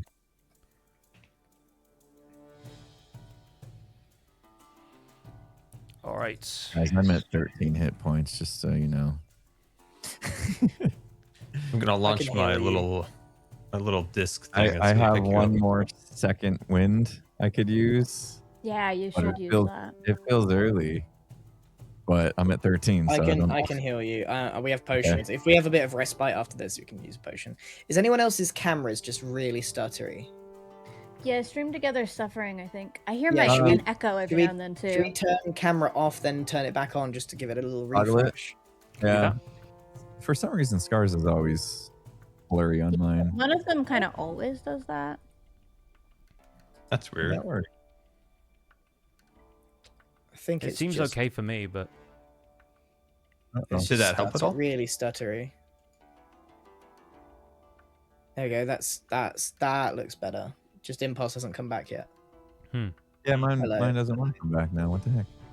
weird. Maybe you It's- were the problem. Struggling.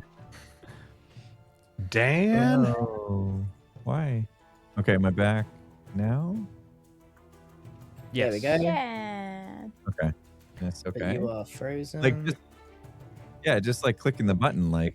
took Yeah, 5 impulse seconds is to register. stuttery. Stream together is suffering. Oh yeah, and it clicked again. Hold on, let me just. I don't want to leave and come back because it could change where I'm at, right? It's like I clicked the button for the camera and then it takes like 5 seconds to register. It's weird. I'll do it one more time. Yours might be the one Nice. that's like lagging. Hello. Okay, right. I take damage, yeah? Max, you take 8 points of damage as this thing hits you with its draining swipe. Wonderful. That's exactly what I wanted. And I'm also going to roll a d4 as this thing reduces your maximum strength score by 2 points. Which once again takes you down from a 19 to a 17, making your strength score a +3 instead of a +4. As you feel this sort of icy grip around you. I'm boy. also going to have to ask you to roll a concentration saving throw. Okay. Because you are concentrating on the effects of blessing your party members, and this is the first time you've taken damage, so that's going to Oh no. basically require you to beat a 10 in order to keep concentration on bless. Which you do easily. He's a so lucky that's all man. good. All right, fantastic. I've not had great luck this encounter. It is Ruby's turn. What do you do? Ruby is going to Psychic Blade. I want to hit the one that's most damaged. Is that still the one by Bro?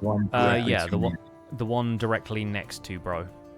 All right, I'm going to throw a blade out of thin air at that one. Nice, that Oh hits. man, stop rolling. 18. Yep. Damage. Roll that damage.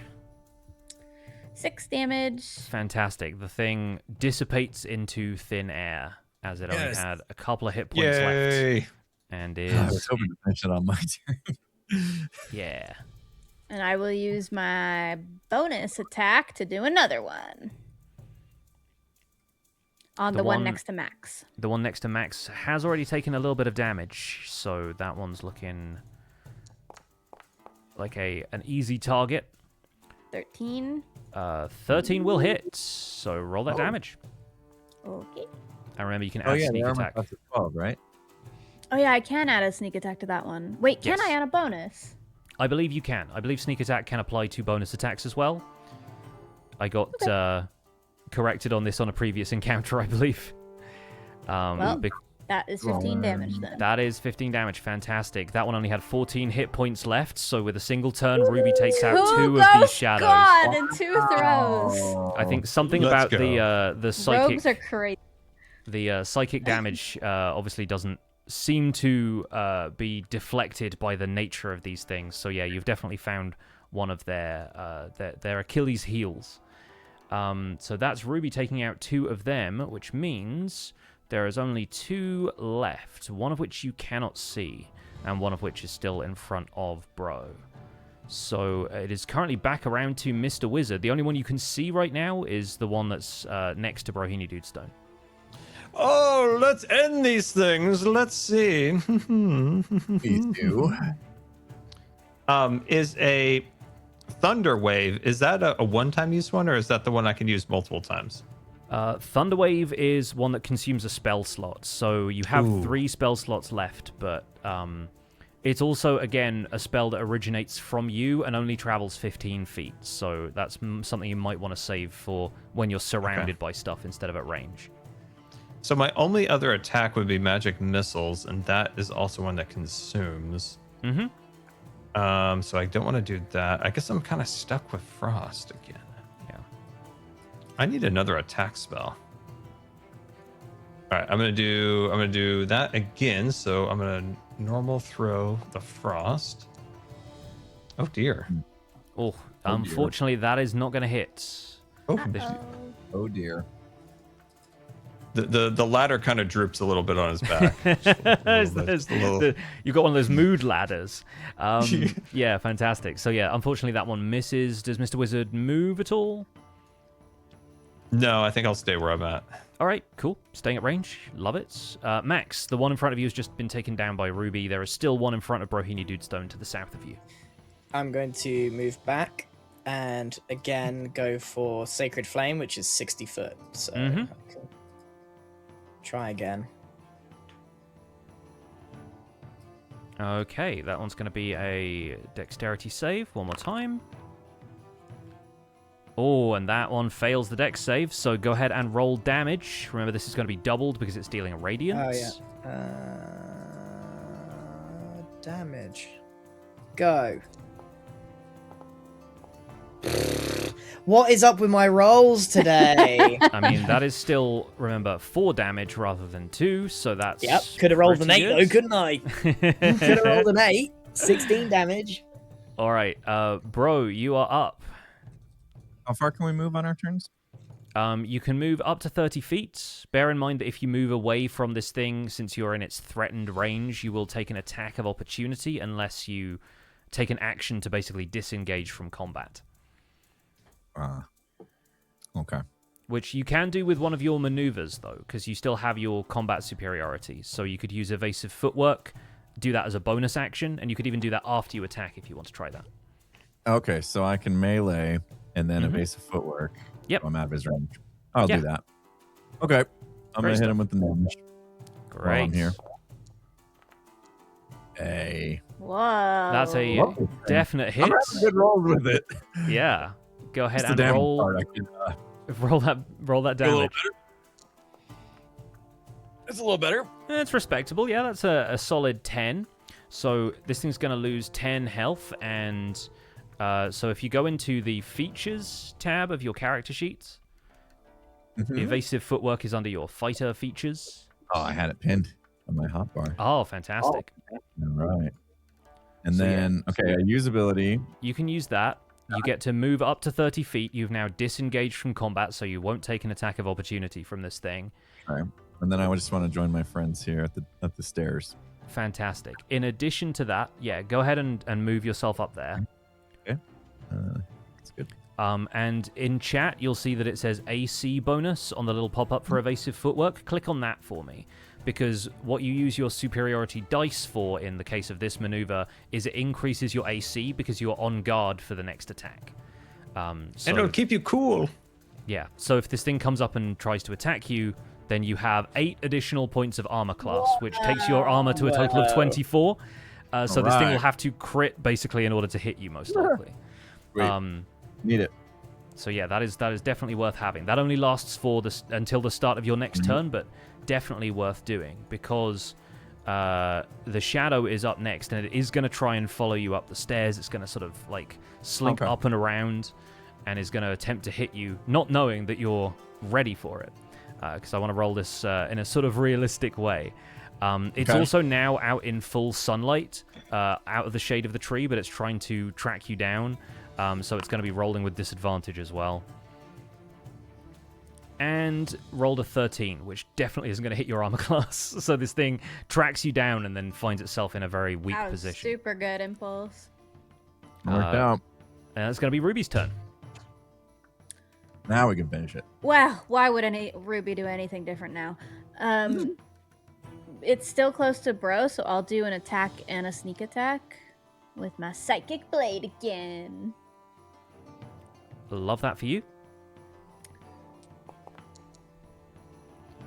Ooh, Oh, this time I Oh. very much missed. unfortunately, that is going to be a critical fail. And I think with the Psychic Blade, I think it just feels like you're just out of psychic energy for whatever reason. Like you've manifested so many of these things that it's starting to give you a bit of a migraine almost. Yeah, And so, it does feel like I've used a lot of them. It's starting to hurt. Unfortunately, that one is not going to hit. Do you want to move or do anything else on your turn? I will climb up the top of Mr. Wizard's ladder. Oh my god, Great. thank God, finally. And just sit. The one on his sit back. Welcome to the mindless. career ladder. I have 1 minute to Well, there is another shadow still in play, aside from the one in front of Bro, but that one seems to have mysteriously vanished in the region of the tree and is not going to do anything. It is now back around to Mr. Wizard's turn. Let's end this thing. I'm so tempted to use magic missiles, but I feel like I should save them. Can I just cast light on it and just kill it by that? 'Cause now No. it's like lit by its arch enemy, the light. That's not quite how this is going to work, but I If like you your got thinking. fire. That's creative, but I don't know if it's gonna work on this thing. Fire. All right, Have you Ray of got- Frost. Here we go. Normal run. Dude, it does half damage if you got any fire. Ray Oh. Frost is absolutely going to hit with 12 because it meets the thing's armor class. But goodness. unfortunately, a Okay. single point of damage is not going to deal any damage at all because it gets eliminated by the cold resistance. Please, have you got a fire spell, Scar? I tried the fire and it didn't work last time. He's got burning hands. He did that on the werewolf, but it consumes a spell slot. I think that might be why okay. we're Giving being a spell slot. cautious with this one here. Either way, Max, it's up to you. Your Just turn. aren't well equipped for these things. There's a giant dragon about. I'm worried about it. Yeah, you hear the beating of these wings over the rooftops, and Okay, well, I've had no luck so far, so I don't see why I wouldn't continue doing the same thing. heck yeah. That's going to be all right. Yeah, you managed to hit with that one. It Yeah, does not succeed right. on the Are saving you ready throw. for 1 damage, everybody? Here we go. Let's see it. All right, fine. I'll I mean, take you're counting up each time, and that dealt 6 damage. So yeah, you're Ugh. doubling what you get each time. Yeah, this thing looks like it's approaching its last gasp right now, as Brohini Dudestone steps up to it. Just a reminder about that healing stuff you talked about, Max. Yeah, after this. Potions. Anytime would be good. I'm down to 13. Okay, this is gonna be it for us, right? We're gonna finish this thing right here and now. I mean, I'm not changing my strat. The 12 is going to hit. That barely hits. That barely hits. We're good. Okay, Go ahead and roll that damage. The damage is what matters. that's what matters.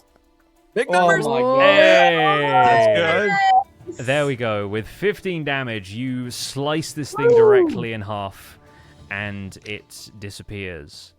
All right, that one is now gone, and we'll end combat there as the last shadow seems to disappear unaccounted for. You hear that horn ring out once again. The deviled eggs have earned themselves 3 additional points. That was Stand hard work by for for a 3 points. scoreboard got update. more. Woo! Good job, And- team. And you'll have to bear with me whilst I calculate a few Can I additional run scores. an ad whilst you do math? Yes, please do. I will do the same.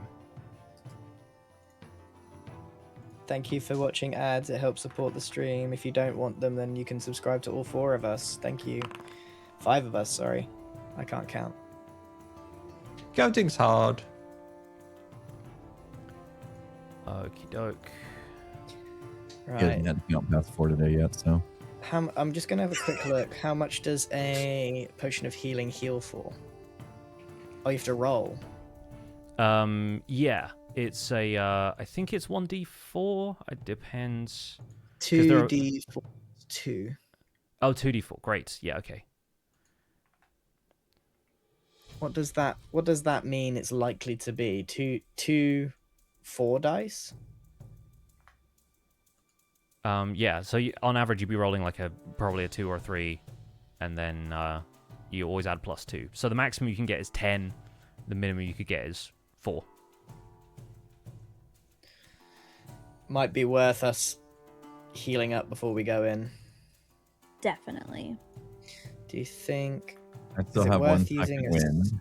Is it worth? I think How, save that. How does your healing work? I have cure wounds, and that's a 2d8 plus 4, so that's a much stronger heal. But I need to be able to touch you.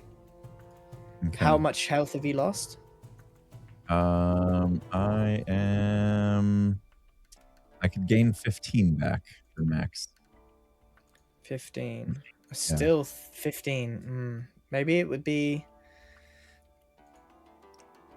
Because we could get unlucky with the potion and you'll just still be a bit hurt, or we can definitely get you back up to full. And because I might not always be able to touch you during the fights, because I need to be able... I mean, within range. We could risk it though, and I could use my second wind if needed to top me off. No, I think you save second wind for... Yeah, I'd like to. I can use the spell right now, but in combat, I might not be able to get to you, Yeah. right? But you can always second wind, so it's a smarter move. Okay. So hopefully we won't regret it. Yeah. So I'll head over to you, and when Pix is done, I'll give you a heal. Thank you, sir. Backflip buddies. Always looking out for each other.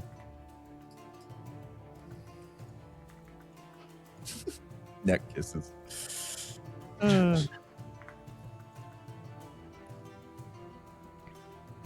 How's the muscle, Scar? Been holding that ladder for a long time. Oh, And it's... now I'm on top of it.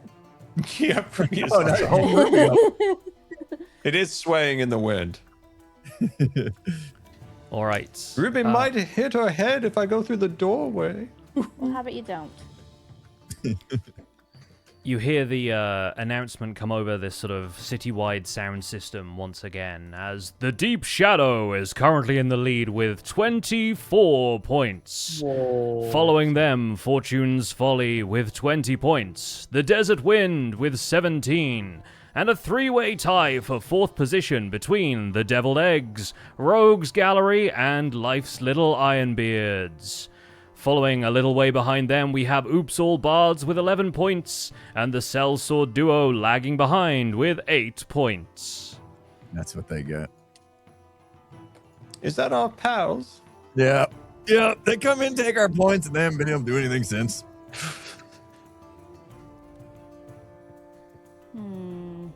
We need that dragon. Yes, looking up to the sky above you, you see the dragon spewing flame harmlessly onto the rooftops of the houses, which seem to be deflecting it with some sort of magical barrier. But the dragon is definitely up there. It looks like it could be dangerous, but you are standing by the open doors of the city's airship dock, and it seems like there is one currently in port.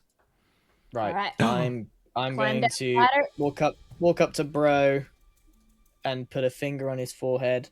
Well, actually, put a finger on his nose and go boop, and I'm going to cure wounds him.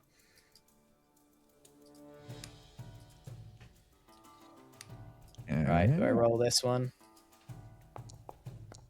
Big money, big money.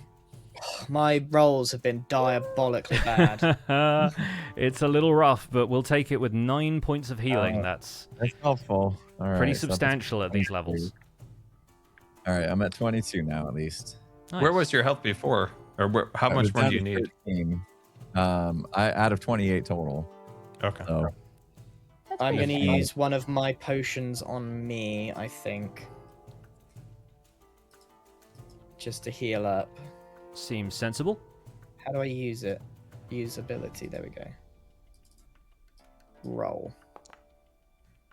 And that's a fuck good me. roll. That's a good Okay, roll. great. Oh my Good. God. So back to full health. Nice. So Max cures bro, chugs a healing potion, and Does a everyone- backflip. Yes, and everyone Are you is sure about you want to do that right now? a little bit more patched up. Hey, Yeah, the that's one 12. net. Completely the day. average backflip. I mean, it's probably a little bit better considering you're back to full health now. You're not backflipping onto any more injuries. So the gang collects outside of the main door to the airship dock. I'm gonna bring everybody up into camera here. What's the vibe within the group? What is the conversation happening at this moment? Mr. Wizard's very excited that the airship's in there, and he's kind of like a little giddy. He wants everyone to go inside to see it. Wizard, do you know how to fly an airship? Oh, Ruby, of course, of course. I've flown many creatures. This is just like any other winged creature that I've flown before. It's just a mechanical beast. Guys, that didn't give me a lot of confidence. Has anybody else ever flown an airship? Nope, I'm a 2 feet No. on the ground kind of guy. Never even seen one. Can't wait. Everybody Well- climb onto the ladder. I'll carry you all in together. Woohoo. No, you won't. Can handle it. We've been through this, Wizzy. So I psychically communicate to Ruby here. Watch this. Off you go, wizard. Full steam ahead. Run in. I'm going in. And I will assume the ladder hits the top of the door frame. Mr. Wizard, roll. Clothespin completely back and did a backflip. Mr. Wizard, roll me a dexterity saving throw, please. I've never done this one. Let's see. Where's this one? Oh, shoot. Wait. On the saving throws box on your character sheet should be on the right-hand side, just underneath your stats at the top of the page. Oh, my God. Wait. Oh, dexterity. Oh, wait. Is Yep. that the right one? Where it says saving throws in the little box at the top. Could you point to it? I think I'm just I'm missing it. trying to. I'm not sure if the UI hint is showing up for you. It's kind of There's over the- by the inventory backpack. You need to go to thing. details. Yeah, Okay, the, So the Details. first tab, and then to the right of skills, it says saving throws in its own box. Really? Where is that? You might be in the wrong bit. He's in the wrong bit if he didn't see that. yeah. If you click on details, the first tab The on the cog? right hand The tab, cog the little on the cog. right Yeah, hand at the top. yeah. side. Details. I'm on that. Yeah. Yeah. And then It's right in the middle. Saving slap throws bang in about the a middle. centimeter from that cog. There's humanoid. Yeah, Human. to the left of that. To the left of that big box. Saving throws. Oh, okay. Oh my God.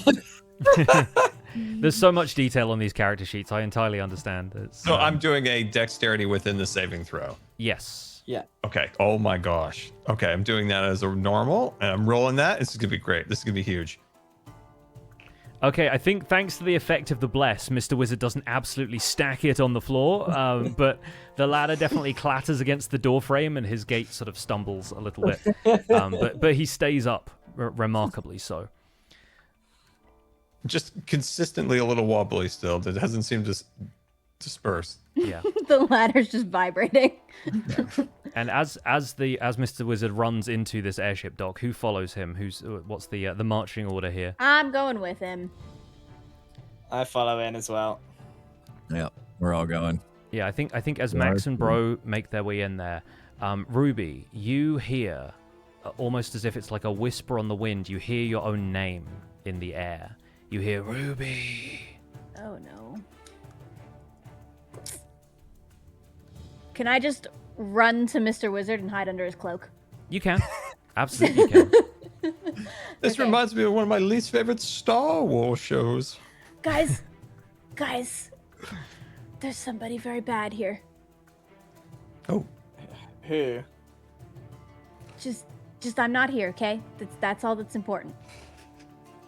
I sort Okay. of like Inquisitor. turning around, looking. I would just like to be under Mr. Wizard's cloak. one with being him. the stupid I am, I go back out and have a look round. Do you want to give me a perception check, Max, just to see if you clock anything out here that's abnormal? My rolls have been so terrible. That's not bad. That's a good one. What was that?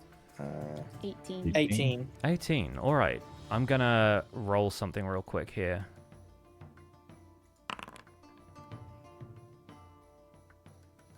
Okay, you think you catch something lurking in the shadows of the tree, but a moment later, you're like, okay, there was just some leaves blowing around there. It was like something was being stirred up by the wind, and you don't see anything else concerning. Oh well, must be the wind. Go back. Must have been the wind.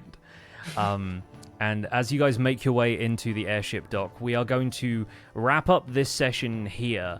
But I want to give you a preview of what you can expect from the next session of GIGGS D&D as we move into You're such a tease. this scene. easy cheesy. Spoilers. Spoilers. Because Oh, it's probably going to take man. a second to load, because this is probably the most ambitious thing I have done so far. Oh, man. Whoa. Is this showing for you guys already? It hasn't Yeah, showed for me. It's going to Yeah, show up. it's for It's going to me. show up slowly, but It's got a lot crossing the Atlantic. yeah, it's got a lot of information to crossing the beam United over the States. airwaves. There ain't no way we're fighting a fire-breathing dragon on a giant wooden airship. This is so stupid. Spoilers.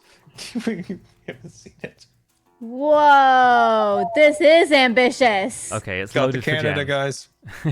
Yes, it's Canada, slowly okay. sweeping over the northern United Going States. west. Going west. Whoa, It's over It's Iowa crossing now. over Michigan. Yeah. Whatever this beat ups is his head. crazy. I can see your There shot. we go. Just past Texas.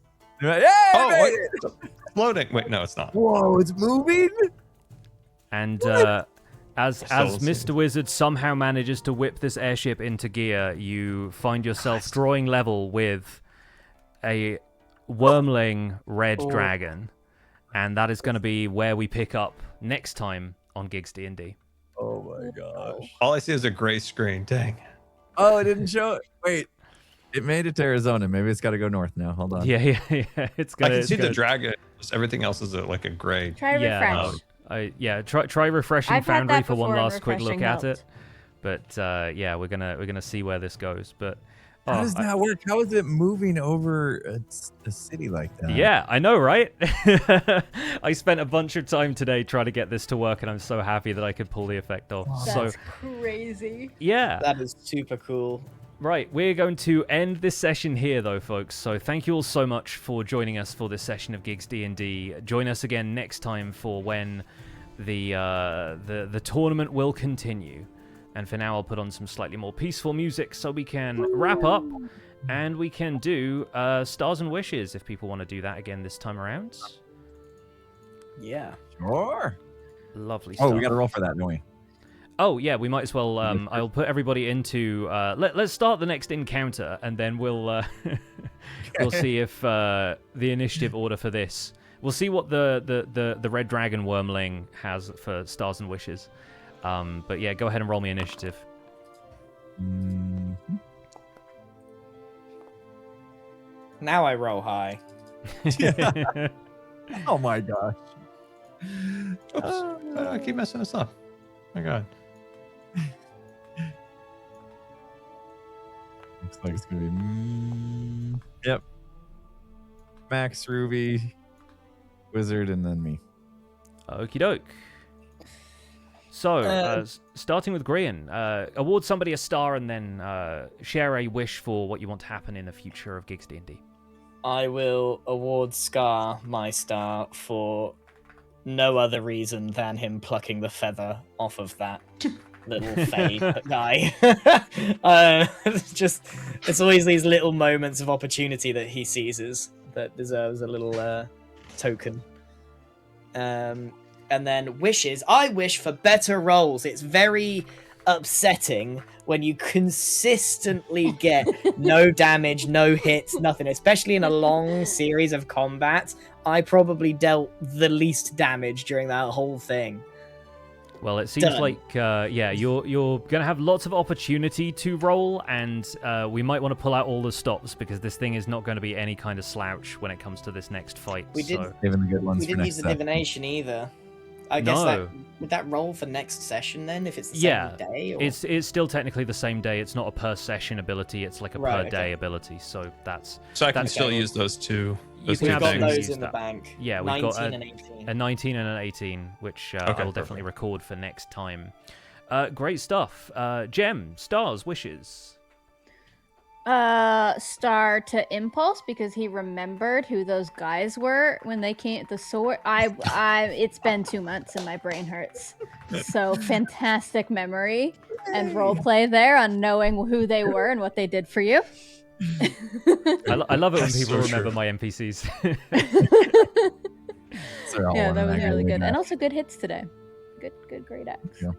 Yeah. Wish. Oh, do I have a wish? I don't think I have much of a wish. I wish for myself to be study more and understand more, and remember all the lore. I'll get into my roleplay next session.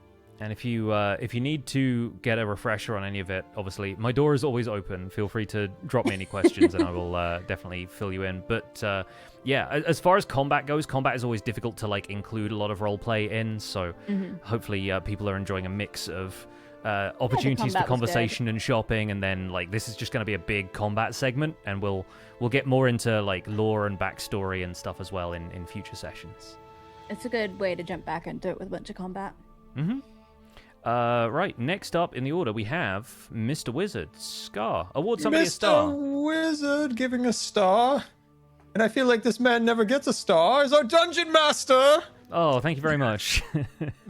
No, as always, you put this together so well. You've been super patient with everybody traveling, and these maps were awesome. I really wish I could see this current map, but it's still a checkerboard. Yeah, I'm sorry. I will make sure that... Yeah, we can get that fixed for next time. It's going to be the first thing that loads up when we load up Foundry. So, but you did such a good job with all the maps and all the characters and stuff like that. So, a star to our Dungeon Master. Wish just consistency and remembering the interface. Yeah, no, it's rough, especially after 2 months. I think you've done spectacularly well, remembering where stuff is after how long we've spent away from the game. So, yeah. An honorable mention to Green and the Duck. That was very funny when he put the demonic duck up. He's like, bark! The Holy Duck is never not funny, and it continues to be incredible. All right, fantastic. Sorry, carry on. Oh, and then Impulse, when he ate when he was eating that beef jerky through his beard. That was very funny. But it's so hard to eat this thing. I know. I was cracking up when you were doing that. It's only 2 based foods for Impulse at this point. I'm like, is this food or my hair? I don't know anymore. I think, Scar, you also share that problem, so the beard bro connection is strong. The mustache on Scars gets shorter every episode. Yeah, just keep cutting more of it off. His hair is fading in his old age. Yeah. And then the last one was Gem, just the reluctance to go up the ladder at the end. The way you played that was like, fine. It's very funny. It's just this very reluctant voice. Love it. And finally, Impulse. I'm gonna take my star and I'm gonna rip it in half. I want to give half to Gem because she was an absolute beast today with her rolls, killing everything that moved. And the other half to my savior, my hero, Grian, for keeping me alive. Our cleric. Big heels. Very nice. Do you have a wish for next time? Yeah, I think I'm starting to settle into my character a little bit. So I feel like if we can get to the point to where once we level up, I'm feeling like I can take on more things and handle more thrown at me kind of thing. So just want to expand on the character a little bit and its abilities, and also from a lore standpoint. Love it. You did good with Fantastic. your evasive footwork today. Yeah, thank you. I've finally read up on how that works. It's hard to remember it all. Yeah. Obviously, we're still really new to these characters, and then you got all of these new abilities, and then immediately took a bunch of time off. So, like, it's taking a bit of time to get back into the groove of things. But no, I really appreciate you guys locking in and having some fun. My star, I think, goes to Scar for buying a ladder despite all evidence to the contrary, and then using it so frequently. Like, I think genuinely, it's like when people talk about Sex in the City and they're like, New York is the 5th character. I feel like the ladder is now the 6th member of our party after Mrs. Cat. So I think that's absolutely glorious. My wish for next time is to have a little bit more combat. Obviously, like, I'm really excited for this dragon encounter. I want to see you guys pull out all the stops, so I'm going to try my best to make this a challenging encounter for the group of you, and to dig a little deeper into what is going on elsewhere in the tournament, because there are some other folks out there on the radar who might be working in the party's favor or might be working against the party. Their motivations have yet to bubble to the surface. But I'm going to leave it there, folks.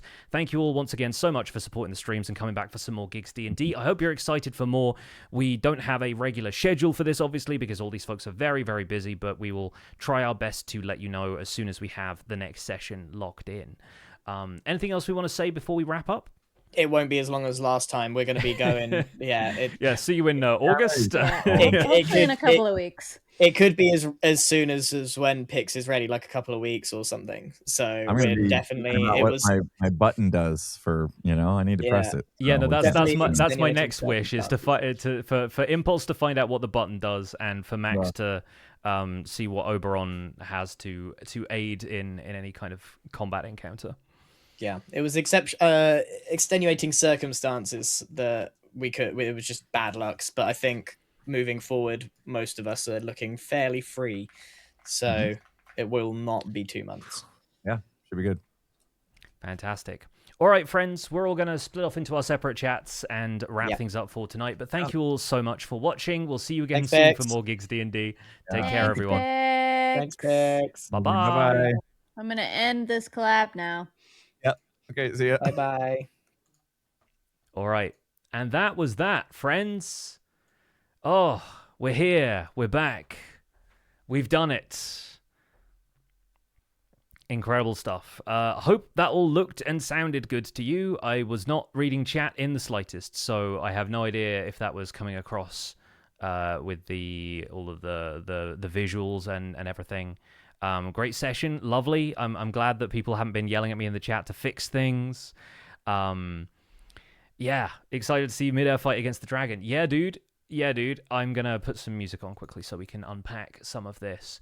So yeah, I was hoping that they would get to the fight with the dragon, but I'm really happy that we've got like a cliffhanger for next time, and I feel really bad that Scar couldn't see the map at the end, because this is what I've been doing for a good chunk of today, is just getting that looking right and getting it into Foundry. So yeah, I think that was phenomenal. I figured out, by the way, on the fly, what was wrong with my not being able to click on tokens. It's that I had the measure tool on, not the token clicking tool, the token dragging. So I know that for next time. That's just something that I haven't used Foundry for a couple of months, so I need to get used to doing that again. Rip to Mrs. Cat. I know Mrs. Cat unfortunately left out there in the cold with the shadows, but Mrs. Cat is ephemeral and can be resummoned using Find Familiar, and she is very much the same cat. So yeah, I think it's going to be easy for Scar to summon her again once all of the hullabaloo is over and done with. Let's put on this one. Let's put on some nice peaceful background music. There we go. Yeah, let's do a little Q&A here whilst we're still feeling the D&D vibes. I'm going to close down I'm very happy that there weren't any technical issues as far as like Foundry lagging out or anything. That all seemed to work a lot better for people, so that's positive going forwards. I know people are having camera issues, but hopefully that's just an issue with Twitch and whatever their camera situation is. I want to thank everybody for the subs and gift subs earlier on as well. Thank you all so much. It really means a lot that you're supporting these streams, coming out and watching especially, and I absolutely love playing D&D with these folks.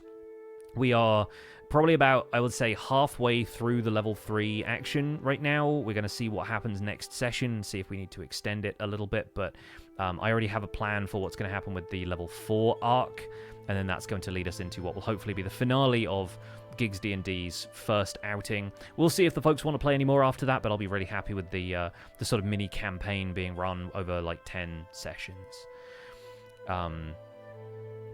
Yes, let's see.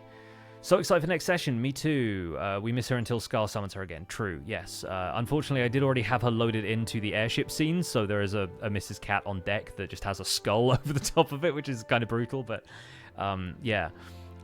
Towards the start, Judith called Scar Presto the Enchanter and Lazuli the Archmage. In the previous sessions, those last names were switched. Was this intentional or just a non-canon slip-up? I can never remember all of them at this point. There are so many alt names for Mr. Wizards. Not to mention Grian just coming up with just first names for him constantly. What's the most exciting thing about teaching these guys? The fact that they're all new to it, and so they're learning from me, and we're all learning together. I think I'm still learning just about running D&D. There's all these little micro rules and adjustments and things that I miss, like understanding the weapon mastery rules, understanding like what some of that stuff is, forgetting what a healer's kit did and having to clarify that. Thankfully, we've got the rule books and a lot of the information is in Foundry, but I'm sort of running this from a hybrid of 2024 rules primarily, and the monster manual I have is still the 2014 one, so sometimes I'll put monsters into the game, and they have different abilities because they've been updated for the 2024 monster manual that I have loaded in Foundry, so there's a little bit of a blurred line there. But yeah, I definitely wish Scar will be able to see the airship. I'm hoping that gets fixed for next time, but like I said, it'll be the first map everyone loads up, so we'll re-roll initiative in the Red Dragon encounter. It is a Red Dragon Wormling, so it should be a difficult encounter for this party, but they had some pretty high-level monsters that they were fighting, and they know their stuff when it comes to, like, how to strategize in combat, more so than people who, like, a lot of D&D parties will just stand there and hit stuff and not really think about spacing, and, like, the whole thing with Brohini Dudestone baiting out the Carrion Crawler and Mr. Wizard slowing it down, and it only getting within 10 feet of him, but not close enough to actually bite him was great. Like, I was not expecting that, and there wasn't really a whole lot I could do about it playing out the encounter in, like, a realistic way. You mentioned the, Civic building was a door Mr. Wizard could get through with his ladder. Was the ending an adjustment for the fun of it? Yes, and the fact that I imagine he was, like, bounding through the door excitedly, and, you know, maybe the ladder could, like, clip the door frame somewhere, you know. Yeah, I basically just wanted them to go into the airship dock no matter what, so. Will Oberon make an appearance afterwards? Yes. So Oberon, obviously, we have an item that Max can use to get a favor from Oberon in an encounter, and I have a feeling that we might end up using that next time, because this is going to be an interesting one.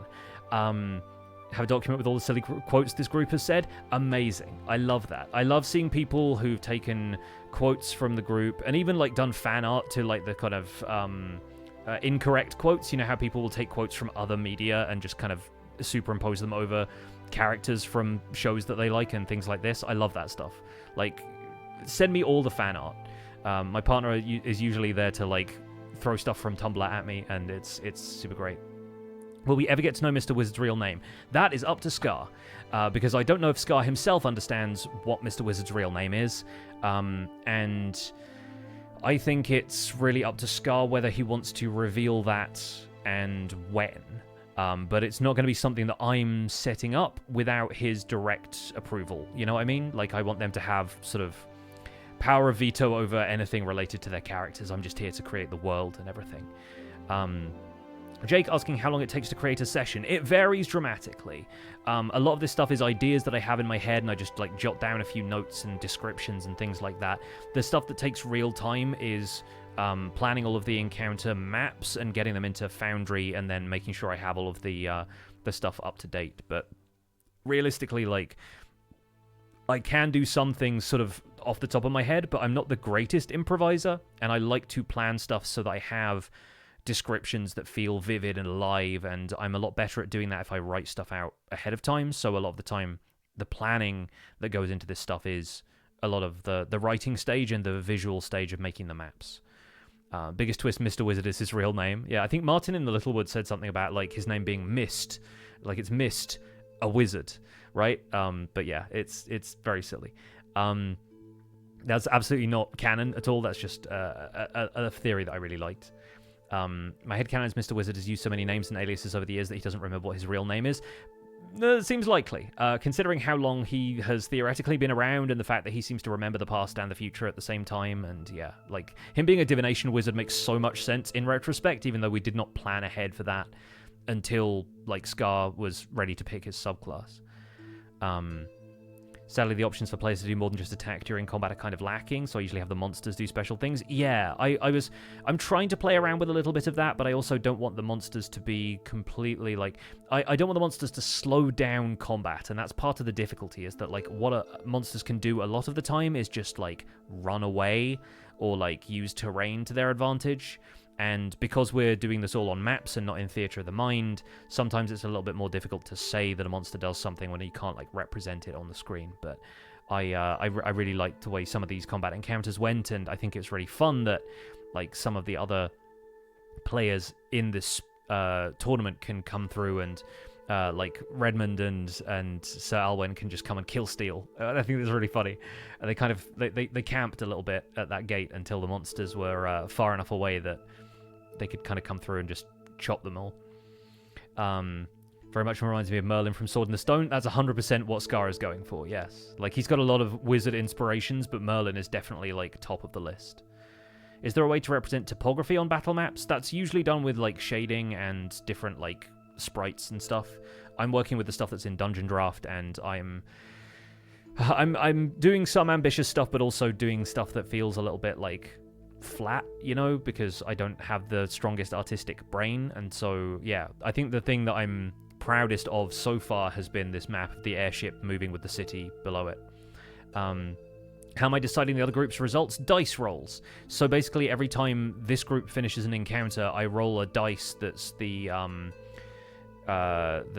average on the die would be the amount of points that this group got. So the other groups are basically meant to be ahead of them, kind of spurring them forward into taking bigger risks and going after the harder targets, which is why I was really happy when they heard the roundup of the scores and they went, we really need to go after that dragon. So yeah, I'm really happy about that. Scar kept his character the whole way through. Yeah, they're all like really like locked in with their characters now. I'm very, very happy about that. What do you think is the funniest thing to happen so far in this campaign? Honestly, like, there's so many things. I can't pick an individual thing as being really funny. Like, it started with backflip contests, and it's just gone so well from there. I think, honestly, Scar's ladder stuff this session was, like, really funny. That's kind of my favorite thing that happened today, but like, yeah, all the combat and stuff is obviously a little bit more serious. There's less time for hijinks unless Scar has a ladder and he just looks like I just picture him running around like the guy from Death Stranding now. Impulse said he was getting more comfortable playing Bro Dude. That makes me really happy because I think Impulse was the one who was the most kind of apprehensive going into this. He was talking about like not really knowing how to picture stuff in his mind and didn't have like a great feel for D&D before this, but the fact that he's excited to come back to these sessions and knows what he's doing now, I'm like, yes. Like, I'm so happy about that. That makes me feel very, very proud. How long could the campaign go on for? It could theoretically go on for a really long time, but my goal has always been we did 1 session at level 1, 2 sessions at level 2, 3 sessions at level 3, 4 sessions at level 4, and then we finished the campaign at level 5, probably just with a big finale episode rather than there being like a... Oh, sorry, I don't have a Lumia on. I should have fixed that before the stream. Yeah, probably starting with a big like finale thing starting level 5. And then from there we will move on from there. Oh yeah, my lights are going to freak out now with everybody redeeming stuff. He said he's going to push the button next time. Yes. Are opponent team deaths possible or announced? Not really. I haven't quite accounted for that. And I assume that, like, this is the kind of situation where because it's a tournament being held citywide and there's protections for the citizenry, there's sort of arcane wards on all the houses and stuff, they have a team that would be able to, like, yoink people out of the battlefield. So even if this team, like, got a total party wipe, they would still probably make it out okay. because this is controlled circumstances for such dangerous monsters to be around, right? Unless the red dragon just burns them to a crisp and there's nothing left to recover, but I doubt that's going to be the case, right? I hope Grian remembers that he owns part of the damage everybody did because of Bless. Yeah, no, totally. Like, I think he's struggling with clerics obviously being like a heavy hitter but a support class, and he wants to have like the hero moments that we've had at other times throughout the campaign. But I'm hopeful that he will rally in the next episode and we'll find some really cool moments for Max. I think people are also being very cagey about using spell slots. They kind of have that RPG player, like, we're going to save all of my elixirs to the end of the game when I have 99 elixirs and I've leveled up so much I beat the final boss easily. I'm very curious to see how people play the dragon fight, because the dragon is going to be dangerous. How powerful will I allow Max's wish to Oberon to be? I have a few things written down that I'm not going to reveal, because it's not necessarily going to be stuff that Max requests just happens. It's going to be like basically a menu of options, like a list of things that Oberon can do that will be contextual based on where they're at in an encounter or what they need from him, basically. Do I find I have to approach planning and prepping this campaign differently because of the schedule or lack thereof? Not especially. I had to put this session together sort of quickly because basically we decided yesterday that we were going to be doing it today. But I'm still, like, I had a lot of the stuff already prepped, so it was really just about making sure everything was in Foundry and worked. And then I spent a bunch of time working on the airship map because I had the idea, and I was like, I can do this really special if I put some more effort into it. So yeah, I'm very, very happy with how this went. I can log out of Foundry now because everybody has quit, so we'll just close that down. How much more was prepped? Was the dragon the natural end for today? I was basically ready for the dragon fight to happen today if we breezed through the combat encounters quicker. But they spent longer shopping at the beginning of the session, and like, I'm really happy they did all of that because it led to some really fun moments. Yeah.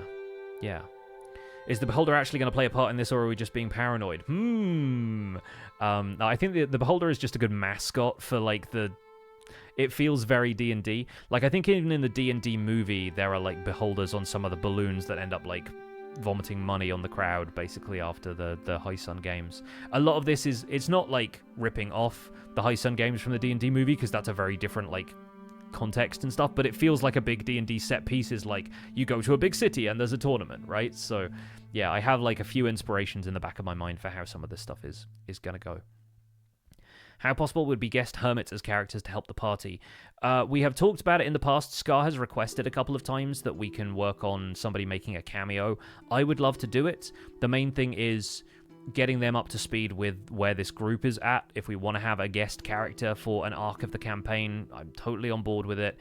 It means additional stuff in terms of overlays, because we need to have a place for their camera to go. There's just a lot of extra behind-the-scenes work rather than just somebody dropping in casually.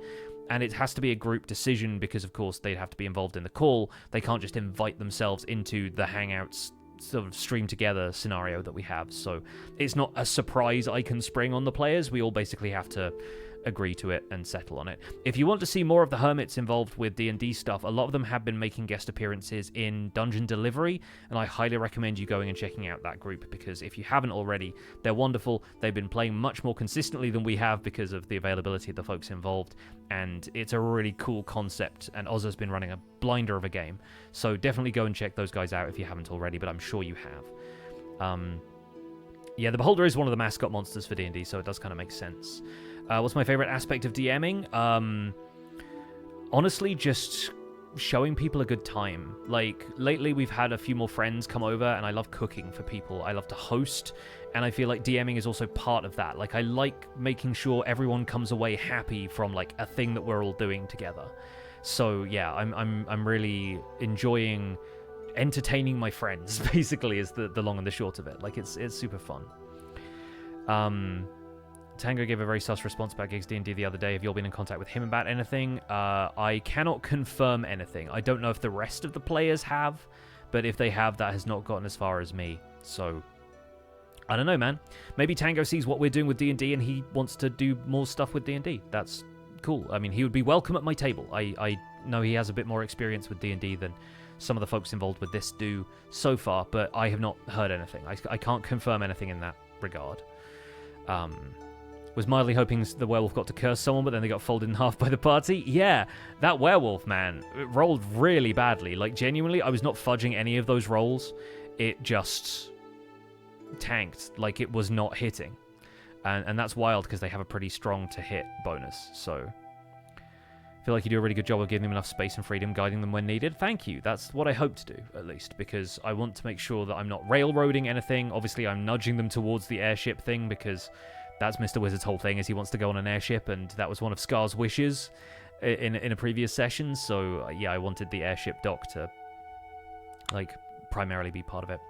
Is there a reason I hide DM rolls? To build suspense, mostly, but also because it's kind of traditional for DMs to roll behind the screen, just in case you want to put a thumb on the scales a little bit, but I have not had to do that with GIGGS D&D yet. Like, it's not happened, basically. I'm liking everything and excited about what else unfolds. Me too. Me too. Scar was more nudgy about the airship than I was. Well, I hope that came across that way, because I feel like I was heavily being like, the doors are open to an airship dock and you see a dragon in the sky. What do you do? I wasn't really giving them too many options to, like, do much else. What am I using to create maps? Dungeon Draft. I make stuff in Dungeon Draft. I import it into Foundry. In the case of the moving map, I imported layers from Dungeon Draft into Premiere Pro and exported it as an MP4, and Foundry can run MP4 video as the background of the canvas that everyone is playing on, so I'm really happy about that. It took half of Brodude's HP in one hit. Yeah, that's fair. That is fair. I genuinely thought they were going to take more damage this session, but yeah, Scar was obviously spelling stuff from range, and Jem was obviously using the thrown aspect of the psychic daggers, so super fun. Yeah, I will probably wrap things up here because it's getting on for 4 hours on stream, and we will probably call it a night here. I don't know what the stream schedule is for Sunday, because normally I would be playing in the 8-bit communities D&D campaign, but I think one of our players is away for that session, so we've typically been cancelling when people aren't available. But in the afternoon, I have a bunch of friends coming over to play something completely different, so I won't be doing my usual Minecraft stream either way. So I'll see you folks again probably on Tuesday, unless you want to swing by 8-bit D&D on Sunday, assuming that's going ahead. Let's find somebody we can raid, though, eh, folks? Let's wrap this up by dropping in on somebody else here on Twitch and calling it a night. Oh, I'm so happy everyone's been enjoying these, though.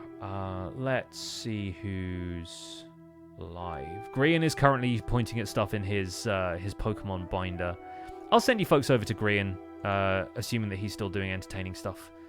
Looks like he might just be on Hermitcraft as well, so let's just go raid Grian to wrap up the stream. I expect he'll be wrapping up because it's getting late here in the UK anyway. But folks, thank you so much for joining us for another GIGGS D&D stream. Hope you enjoyed the show. We'll be putting out VODs on YouTube tomorrow, so check this out if you weren't able to catch the entire stream live. Hopefully you'll enjoy, and we'll be back, fingers crossed, very soon.